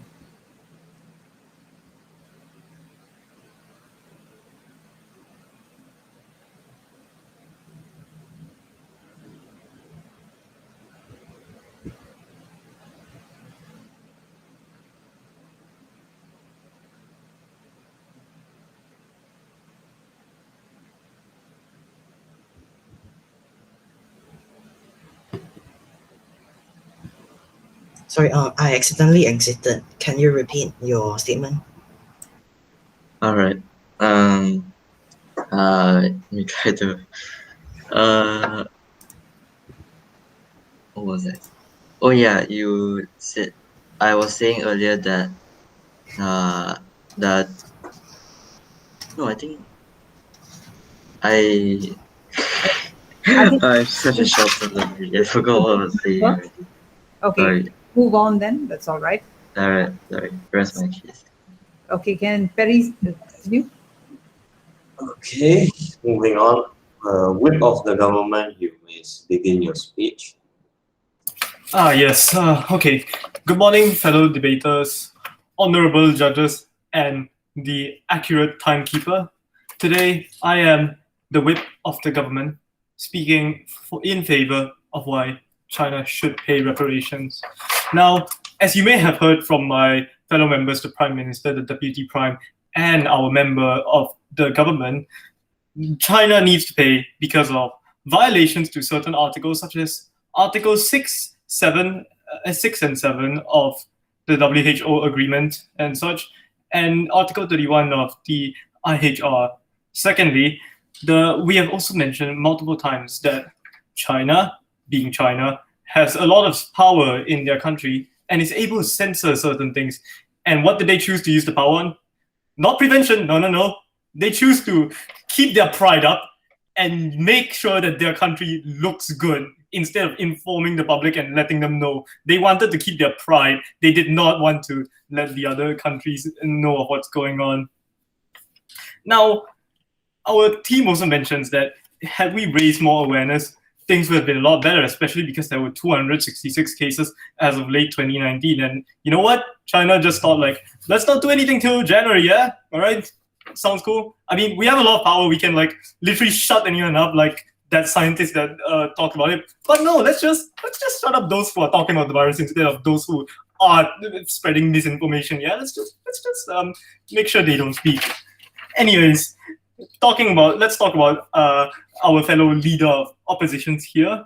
You have mentioned about the impracticalities and how it may cause certain anarchies and riots in the country. But don't you think that for such an international crime, for someone to just break the law of the WHO and certain agreements, that they should face certain repercussions for such actions? And secondly, our fellow deputy leader has stated that it is not proven. Well, the virus originated from China. Like it's literally known that the virus originated from China, and we've literally just talked about how China did not take care of their exotic markets. Even if you claim it's from animals, they still did not take care of exotic animals being traded out. Finally, we have our fellow member of opposition stating how it is unfair. Why is it unfair? Like, I don't get it. China literally has the power to censor their people, and misinformation shouldn't be spread in China. In fact, it's the place where it should be least spread, because the Chinese government can literally just say, you're wrong, please stop speaking, we can literally shut you up. Thank you. I appreciate your kind comment about me. Anyways, any POIs?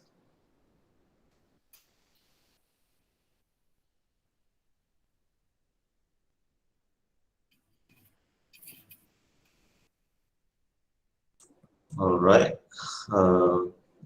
Leader of opposition, you have been recognized. You may speak.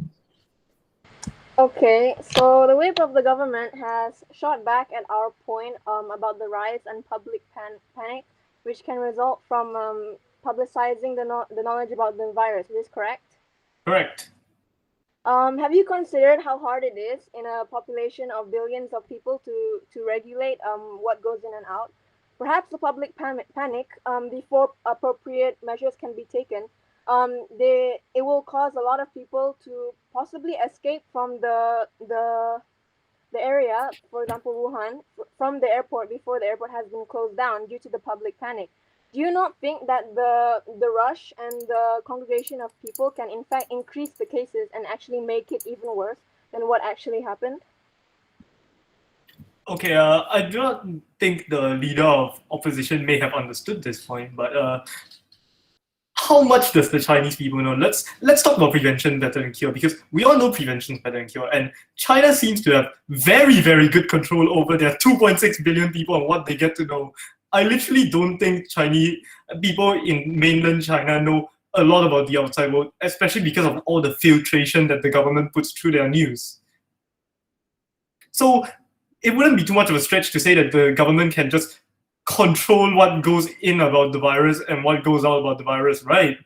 You're literally attacking China for censoring information about the virus, and now you're going back on your point and saying that China can choose which it can disclose and which it cannot disclose. Yes, I literally am. I'm literally talking about how China has the power to do it, and they choose to do it on the wrong things. So you're contradicting yourself. I'm not.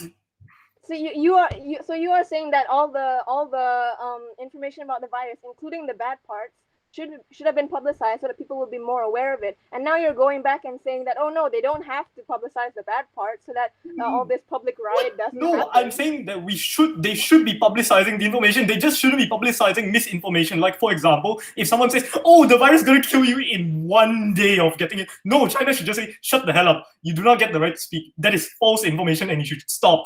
China can do that and they will do that. But no, they choose to say, hey, yo, you scientists right here, you're spreading information about the virus. You know what? I don't want you speaking. Go to jail. Yes, and that is going to garner them even more criticism from the West, who is already criticizing them for their lack of free speech and their censorship.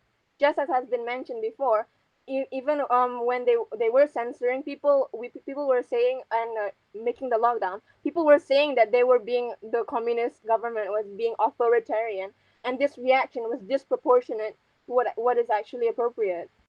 Do you know why people thought it was disproportionate? It's because people didn't know the scale of the virus. It's because China decided to think that let's just keep the virus here, yeah? Let's not let anyone know about the scale of the virus, so they don't know what the appropriate reaction is. Maybe they thought, oh, it's just a flu, bro, because like China didn't say that it was a lot more severe than the flu. China didn't say anything. You're giving some people too much credit. I mean, there are people in the U.S. after multiple sources have proved the virus to be true and dangerous, who still think that it's a hoax.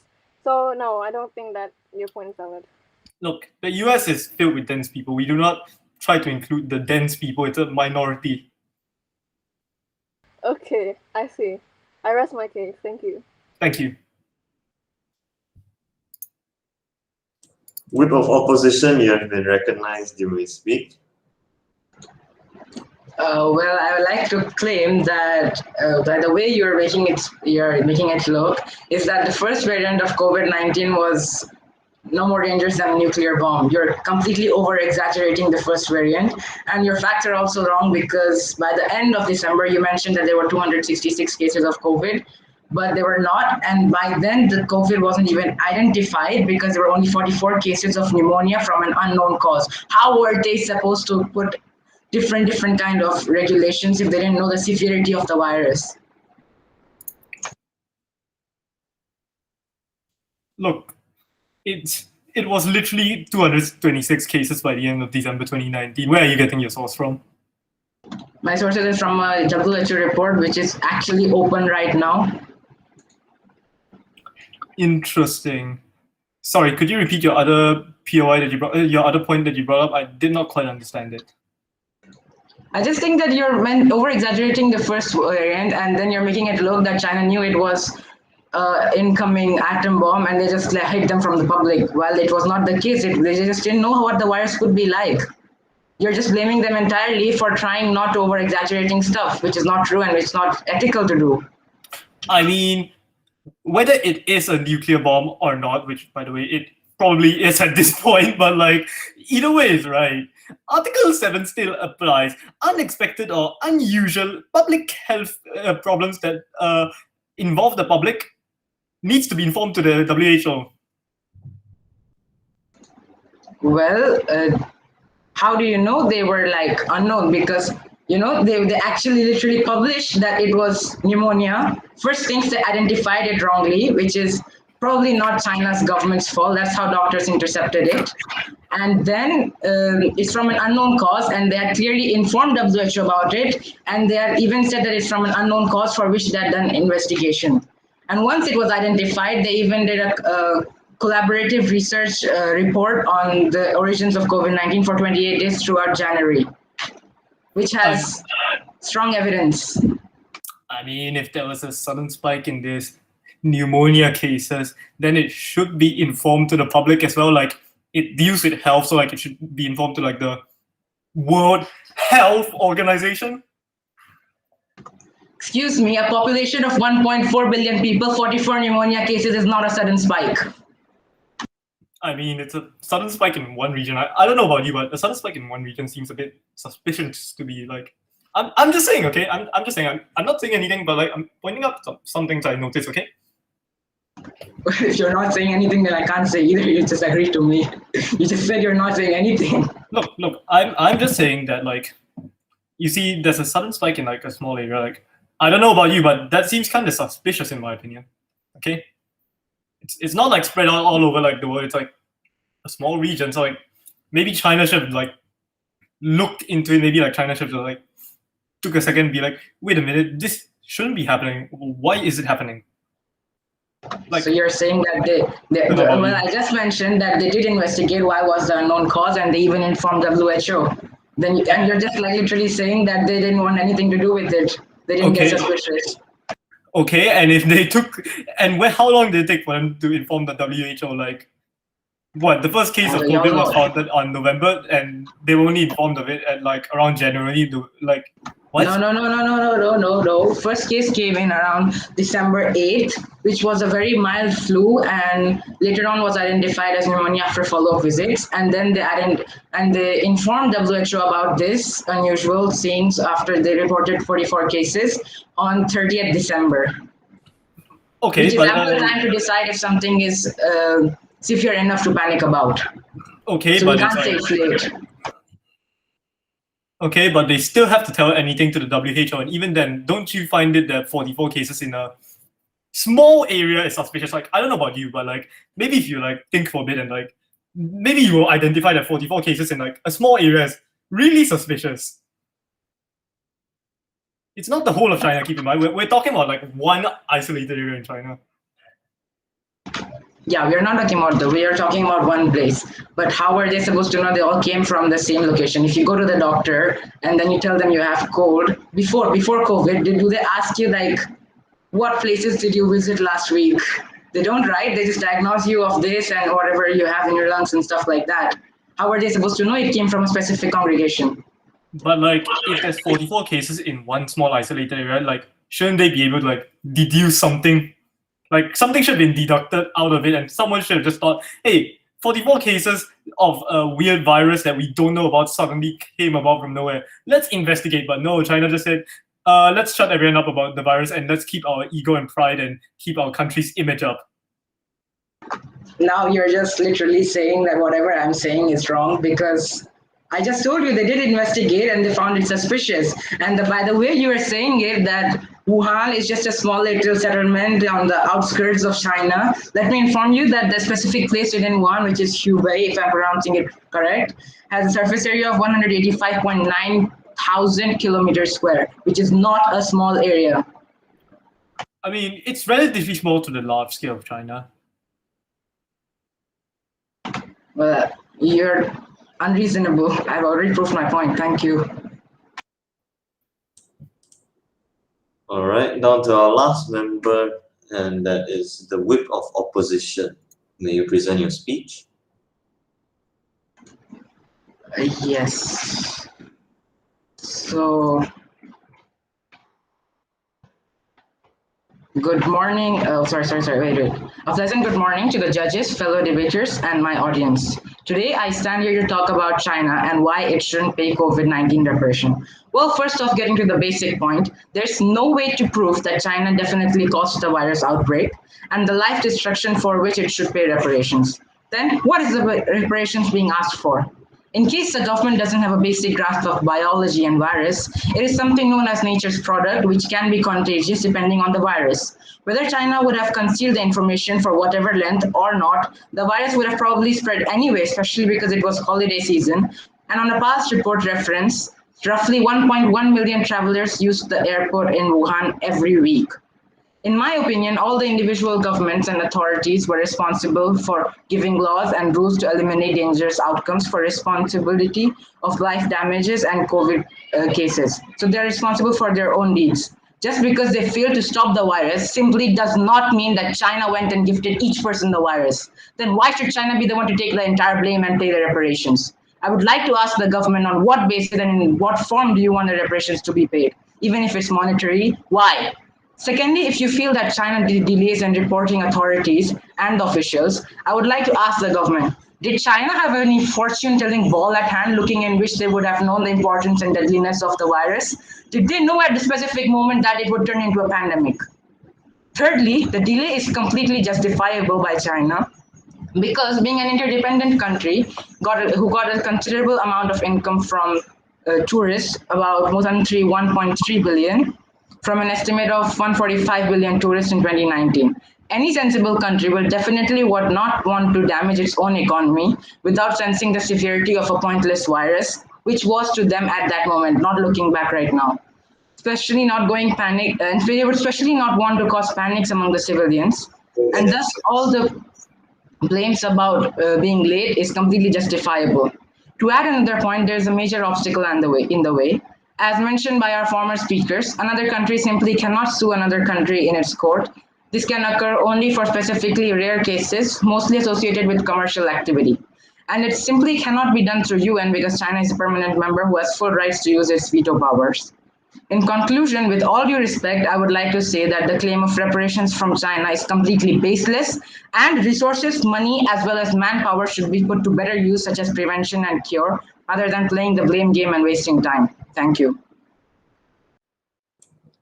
Prime Minister, you have been recognized. You may speak. Okay, so first off, I just want to ask whether the whip of the opposition stated that we as the government are trying to blame China for starting the virus. Is that correct? No, I said that if you are asking for reparations, and I just disagreed. I just said that it's not true. No, at the beginning you specifically stated China did not create the virus. It was not their fault, wherein the government did not say that at all. Well, okay, but then why are the reparations being asked? The reparations are being asked because they broke laws. I'm so sorry if you couldn't comprehend that, so I'll repeat it for you. China broke multiple laws under the World Health Organization, which they were required to follow as they agreed to it. The international health regulations bind 196 states, including China, which means that once they break the laws, they have to face punishment for it. It's logical. So you're blaming them for negligence and not following laws? Yes, negligence in refusing to inform the World Health Organization about this. According to you, 1.1 million people use the Wuhan airport, and having a sudden spike, it is a spike because 0 to 44 cases is still an increase. Max. It's not. It's definitely not. That's completely 0 to 44 is not an increase. Oh my God. 44 is not a case. You might find like 44 people in your condominium having cases. You might find like within 10 kilometers of your radius, you might find people who have influenza, you have pneumonia. It's not a spike at all. Maybe you're living in a country with a very low population density, so you might not understand this. But yes, it's not a spike at all. 0 to 44 is an increase because 44 minus 0 is 44. I would just like to say that. And second of all, we live in the same country. Third of all, either way, it was an unexpected and unusual public event because a sudden increase, once again, 44, is still an increase. And therefore, according to Article 7 of the International Health Regulations, they should have informed the WHO. Whether or not they knew it was deadly, as according to you, they didn't know it was going to become a pandemic. So either way, they should have informed because it is unusual and it is an unexpected spike. And therefore, they did not do that, which goes against, again, repeats how they broke the law. And therefore, with the other rule that the Permanent Court of International Justice has stated at Article 31, where they should be paying reparations if they are unable to restore the original condition. I do believe that necromancy does not exist, and therefore they will not be able to bring back all those people who passed away. So therefore, monetary compensation is the only way that they'll be able to make up for it. I have nothing else to say. So first off, well, you can't respond to my thing. That's fine. I'm not going to blame you, but I'll still speak. That the way you're saying is that the ICJ has rules about they're accountable for compensation, but to whom? Because all other countries are not liable for any compensation, as mentioned by our leader of opposition, that because they failed to take any measures to prevent or cure the virus, they simply can't blame China, and they're not entitled to any kind of compensation. This is also a law, but anyways, you've rested your case, so I'd not like to argue further on that.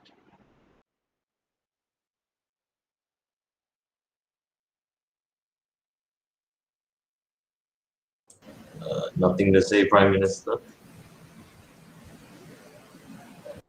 All right. Deputy Prime Minister, you have been recognized. You may speak. I believe the whip of opposition raised his hand first. I'm still preparing my POI. Whip of opposition, you may speak. I mean, it's government, but thanks a lot. Thanks. Anyways, what's it? So what the whip has said is that China is not responsible. China, it's baseless and all. Okay, now answer this simple question: how do you think a problem should be solved? A problem should be solved like at the branch or at the root of the problem. Like, how is a problem meant to be solved? I'm genuinely asking this question. How do you think it's solved? Solve the compensation problem, solve COVID problem, what? No. Answer my question. Should the problem be solved by the branches or the root? Sorry, what? Can you Should the problem be solved on the branch or the root of the problem? answer this simple question, like this one. Well, if the simple branch is standing in front of your eye, then you of course cut off the branch first and not the roots, because you poke your eye because of that. No, then the problem will still continue. Yes, you definitely will poke your eye if you bend down to pull out the root before your branches are in your eyes. But if of course you will. If you cut off the branch, you cut off the problem entirely. So now that I have settled this point, right? Don't you think that? Not, because if you cut off the branch, then you're agreeing to me. Of course, you cut off the branch first and don't go for the root.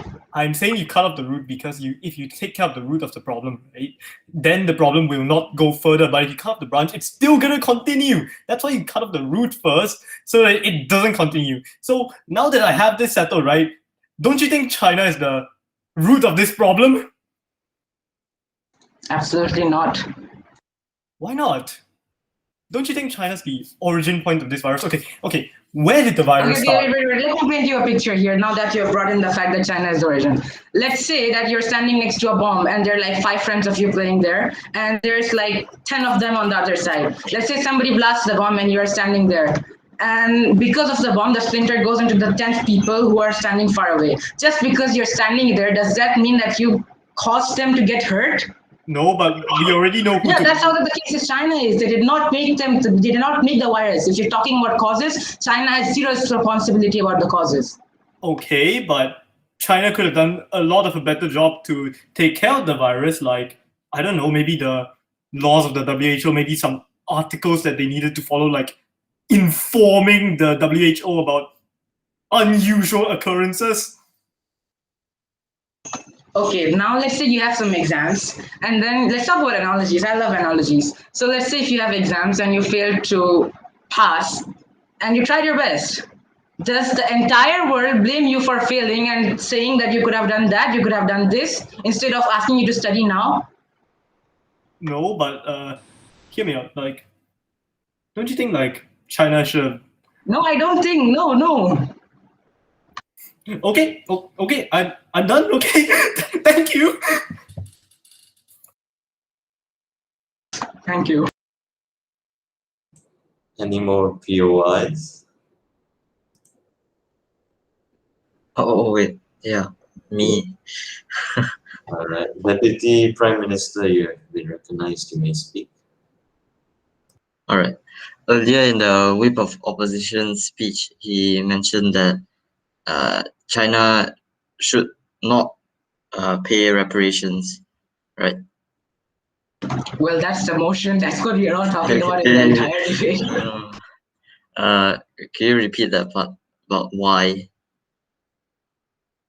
Why? Because my entire debate, my entire speech is about the cause. They were not the cause.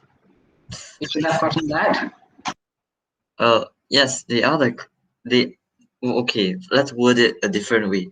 They may not be the cause as in, they created it, but they are the cause in the sense that the virus originated within their borders, and therefore it is their responsibility to take care of it first. They are on the front lines. They are to face the virus with the appropriate ways, and as stated many times before, they did not take the appropriate measures. So therefore, they are at fault. Now, I'd like to ask this question. If you get COVID, do you spend 2 years thinking about why did I go out, or you go and try to get some medicines and heal yourself? Well, we've already mostly gone through the making medicines part. We are already in the phase where the world is being cured. The ratio of recovery rate to infection rates are nearly the same. Right now, there's about 190 million recorded cases of COVID-19, and out of all those, a whopping 170 million have recovered. So that means 20 million active cases only, which mostly means that the vaccination programs are very successful. Therefore, we're in the curing phase. Therefore, once the curing phase is over, we will need to provide closure to the international community by finding a culprit.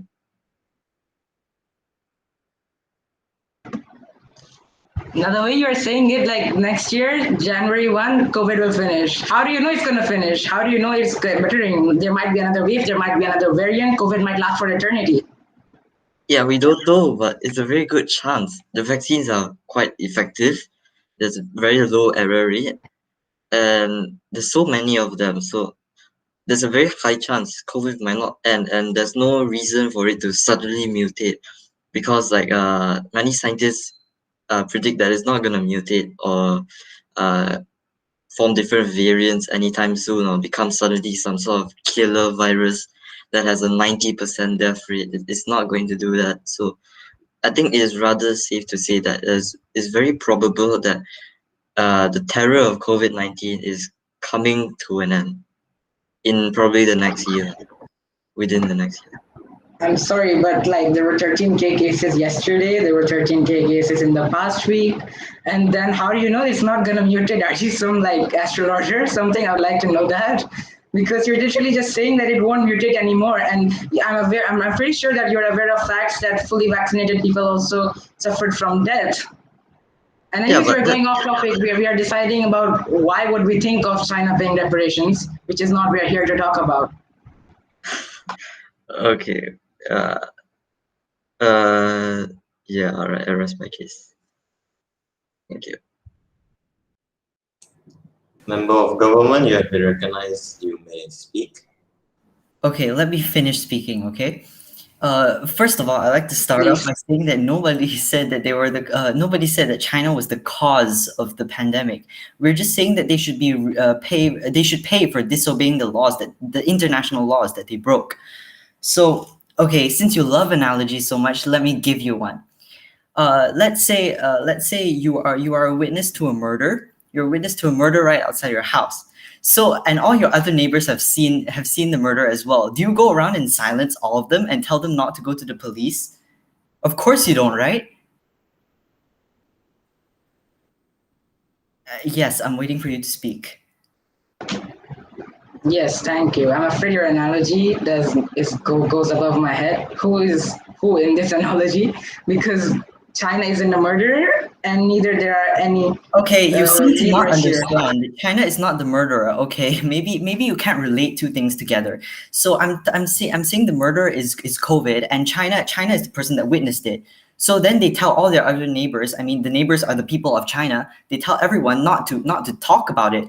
So I'm pretty sure that's called assisted murder, and there's actually a law for that. So I'm pretty sure. Yes, I'm fully aware of that law. And what evidence do you have China did it? Because there's no literally my entire speech is about the evidence. They silenced the doctor that raised this awareness of COVID to other doctors, and they also silenced all the social media posts. Now you're going in you're being hypothetical. So how are you sure that whatever information that the doctor had was not misinformation, as continually enforced by your whip that misinformation shouldn't have been passed on? I'm sorry, that was not misinformation. He was a doctor. He was trying to. Then if you're saying that doctors are never wrong, then why are there deaths in hospitals? I'm not saying that doctors are never wrong. Yes, you are saying that. There's no medicine. There's no medicine to help with COVID. So doctors cannot save lives. You don't seem to understand this at all. Okay, now your point is like all blurry amidst all your screaming, so I don't see what you're trying to say. Okay. Anyways, I rest my case. Thank you for agreeing, finally. Okay, I didn't agree. It's okay, I'll just assume you agreed. Okay, enough. Any more POIs? If not, then we'll pass this along to the judges to decide. Yes, so what's going to happen now is the judges will be discussing this and deciding on the winners. And in the meantime, Penny, you can open the floor to questions from anybody who'd like to question the debaters today. Are there any questions from members of the floor?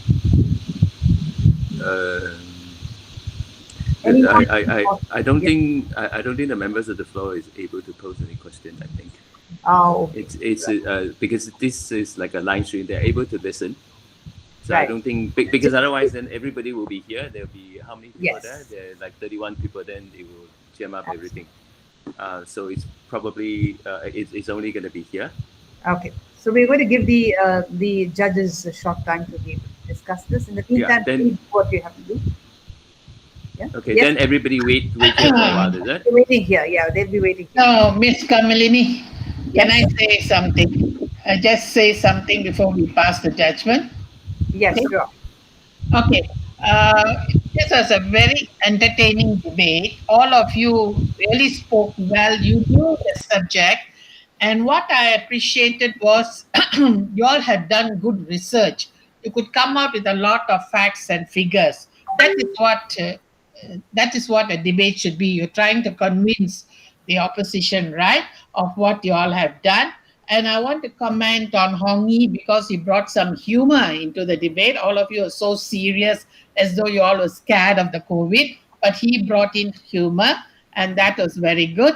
And generally, I enjoyed the debate. I think each one of you spoke quite well, so much so I find it very difficult to choose a best speaker. So I think I must rest my case. I cannot choose a best speaker because, I mean, I was impressed by your fluency. You see, especially the rebuttal part, you all were very fluent. You had nothing written down, but you could remember and you could talk. Okay, that's very good. That's a good start for a good debater. I hope all of you will become activists in the future. And that is what I'm trying to tell you. And some of you, I'm very impressed that you brought history into your debate, which is very good. You went to the past and you came back. That is what history is about. Remember, I told you, Akshit, always history is to tell you how life is. Okay. So I think, thank you so much. All of you have done a very good job. God bless you. That's wonderful, Mrs. Jairam. Coming from Mrs. Jairam, this is some compliment. You really need to pat yourself on your shoulders. Mrs. Jairam looks into every single detail so closely. So coming from Mrs. Jairam, that's a wonderful compliment. I'm sure Mr. Yannick and Mr. Teo, would you like to say anything, Mr. Teo? Yeah, I have that same impression as well. Everybody speaks very, very well. That was very good. Yeah, in fact, it actually give me a very hard time to give you the points, like who is better than the other team or whatever. Yeah, that research was very good. It's just one thing from last time and now. So I find that you tend to have this saying that you are whenever that you're trying to do a rebut, you are trying to confirm, oh, you spoke about this, right? I think maybe no need to do that. It's just that, oh, in your speech you mentioned this, I'd like to rebut whatever. So no need to ask, oh, you spoke about this, yes, and then you're waiting for the speaker to say yes or no, and then of course that humor comes from Hong-Yi, and that was very good.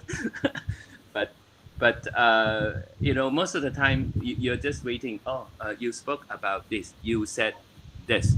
I think no need. So immediately you say, oh, in your speech you mentioned this, I would like to talk about that. So straight away you go in and say and make a rebuttal immediately. So you don't need to ask for any kind of confirmation. I think that probably no need. Yeah, that's my comment. Yeah. Otherwise, everything was very, very good. I also enjoyed it very much. Thank you, Mr. Teo. What about you, Mr. Yannick? What did you feel about it? I think the different aspects I was expecting to hear were there. I heard the different things from history to scientific facts. So that was interesting. All aspects were covered. So it's a very good point on my side. And I agree with Mr. Teo. The scores are very tight on my side also. So I think we're going to have a tough choice to make to see who is the winning team. So I think we need to discuss among the judges now. Yes. But congratulations to everyone. It was really interesting and really well done. Thanks a lot, Mr. Yannick, for that. Now, I don't know whether it helped, but we did have a mock debate, and the topic was the best topping for pizza is mushroom topping. Yeah? That was the debate, and we had a massive discussion and a very good debate the other day about this. Maybe that also helped to relax a bit. Okay, so it was a wonderful debate, as our three judges have told you. So we're just going to give them a little bit of time there to decide. It's going to be a tough decision there. So let's give them some time. So, Perry, maybe you could play your music. I'm not sure whether my music is up to everyone's taste, but okay. Okay. So I need to watch. Mr. Teo? Yes. Do we what should we log out and come back again? You gave another link. Yes. I think maybe no need to log out. We just leave it here. Can we use another device? It's yes, possible. yes. Just use your maybe phone. we just use another device. I have started the other link on my phone.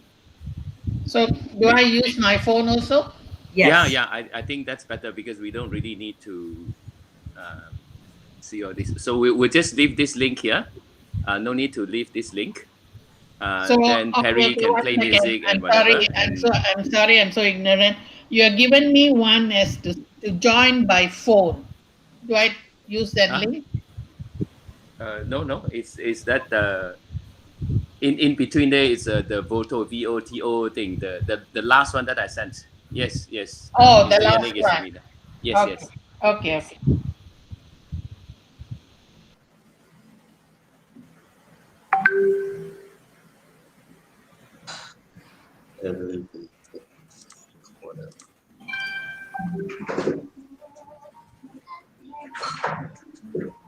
I couldn't connect, Mr. Teo.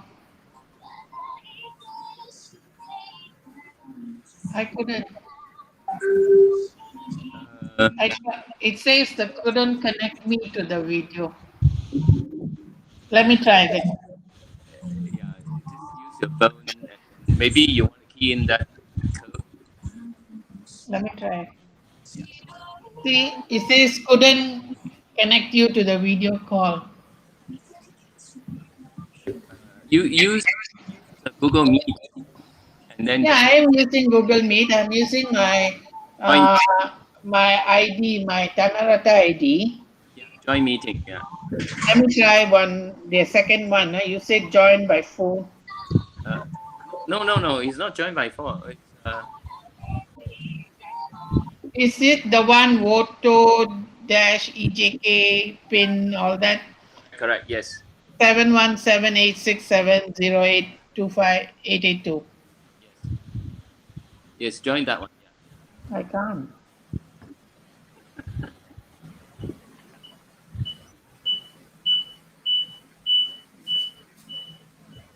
Let me try.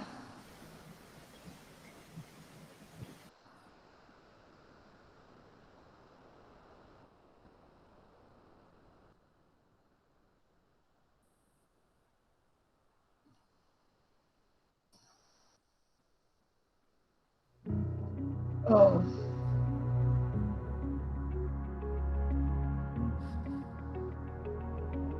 I can't get it.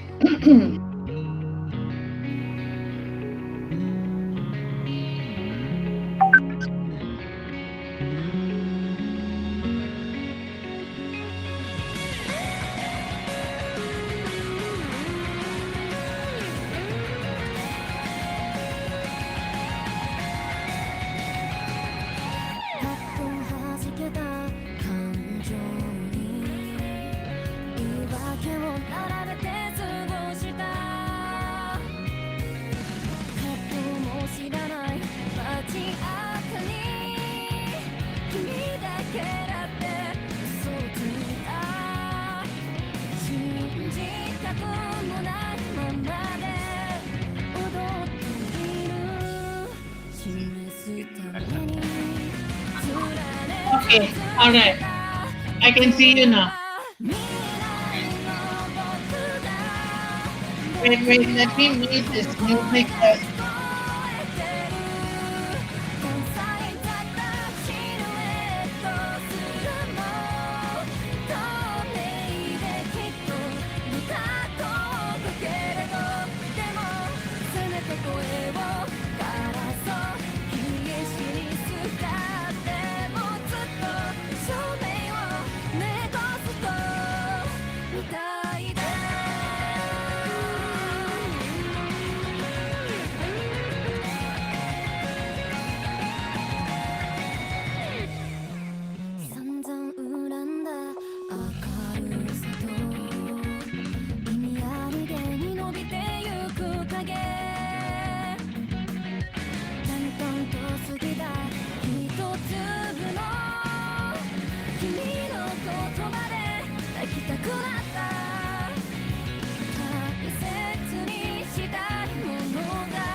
ちが笑ってる。もう足取りも重くなる。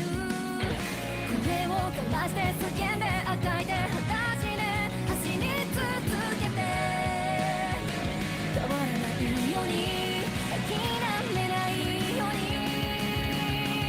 つまれつつるだけだ。見つけてよ僕を、僕のこの声が聞こえてる。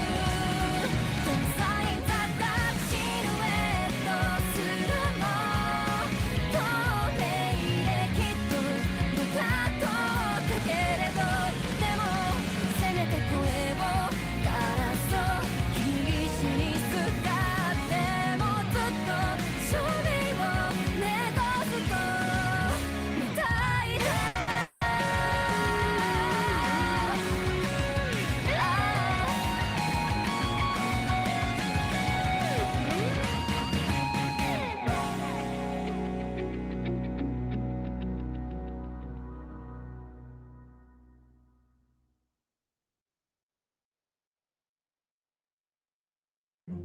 Ben jurutera yang suka bersukan, tetapi tidak mudah. Muncullah いくつの雲美観主義、愛の反省、一人じゃんけん。雨と縛り見ないふり、それもあんて。Don't want it all about you, baby. I don't want the handbags, the money, all the diamond rings. Cause guys like you, they all don't care about the little things.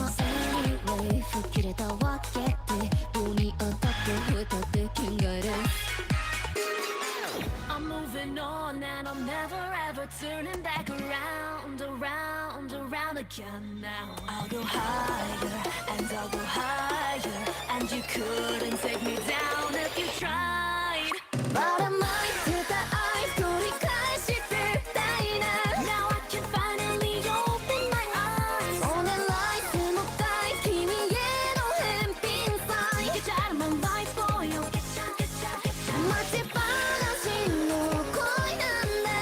情感激ステーターで Cause I fight of a life 君なして大正解。Get out of my life, boy, you'll get shot, get shot, get shot.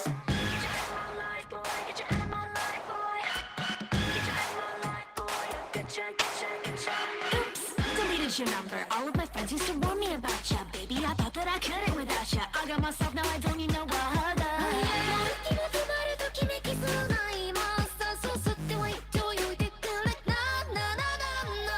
I don't want the handbags, the money, all the diamond rings. Cause guys like you, they all don't care about the little things. So every day, 自己愛は順調で、せめて打ち勝ち賞金さらってバイバイ。I'm moving on and I'm never ever turning back around, around, around again now. I'll go higher and I'll go higher, and you couldn't take me down if you tried. But I might hit the eye, 取り返してたいな。Now I can finally open my eyes. 今までにない待ちわった最終回。Get out of my life, boy, you'll get shot, get shot, get shot. All the lies and every mistake, all the goodbyes and the heartbreak. Gotta keep it up, me don't say no more. Break.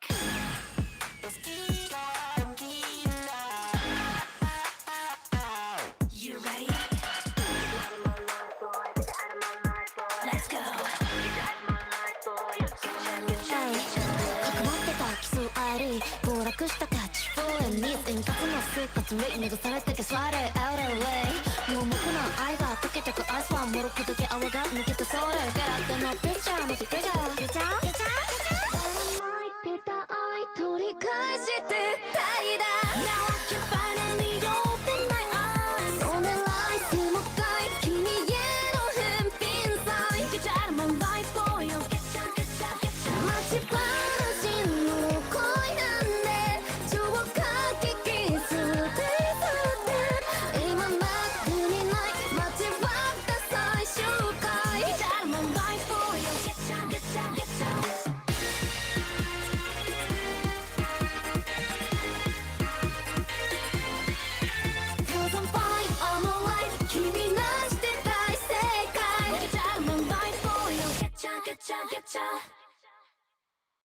We can't manage work like this.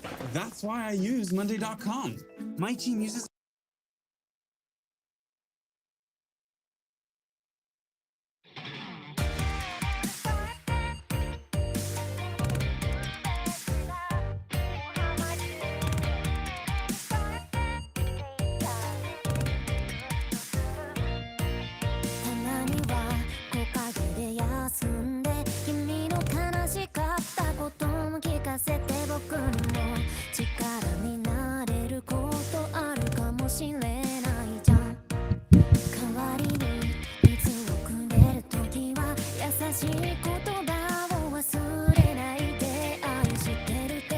Okay, can we have the music off now, Perry?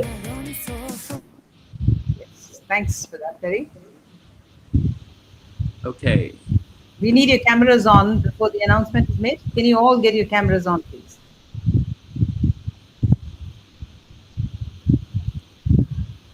Okay. All right, everybody. Like we mentioned, so the scores are actually neck to neck. So we have the total score. We have for the government 202.5, and then we have for the opposition is 224.5. All right. So as far as the team, the opposition has a better score. Okay. Congratulations to that. Yay! Nobody clap.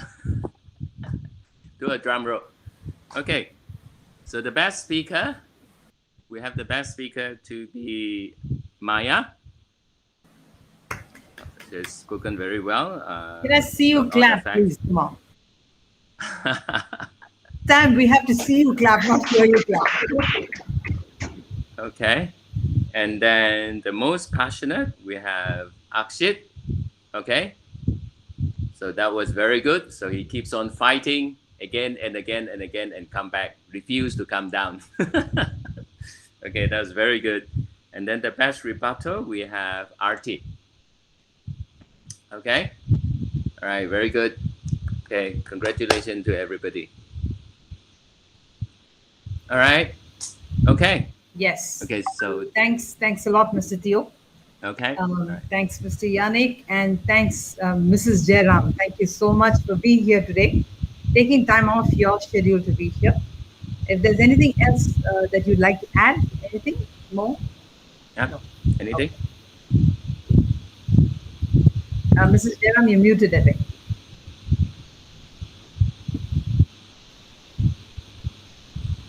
Yep.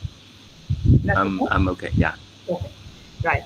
Mr. Yannick, everyone's okay. Great. Mrs. Jairam's also fine with it. Okay. So that was nice. It was a wonderful round of debates. And remember your certificates and your awards and everything waiting for you as soon as we get back to school, which we hope and pray that we're as quick as possible. Okay? Yeah. So happy holidays, all of you. Bye-bye. Okay. All right. Okay. Bye-bye, everybody. Bye. Bye-bye. Thank you, judges. Thank you, Ms. Malini. Thank you, everyone. You're welcome. Okay. Bye. Bye-bye.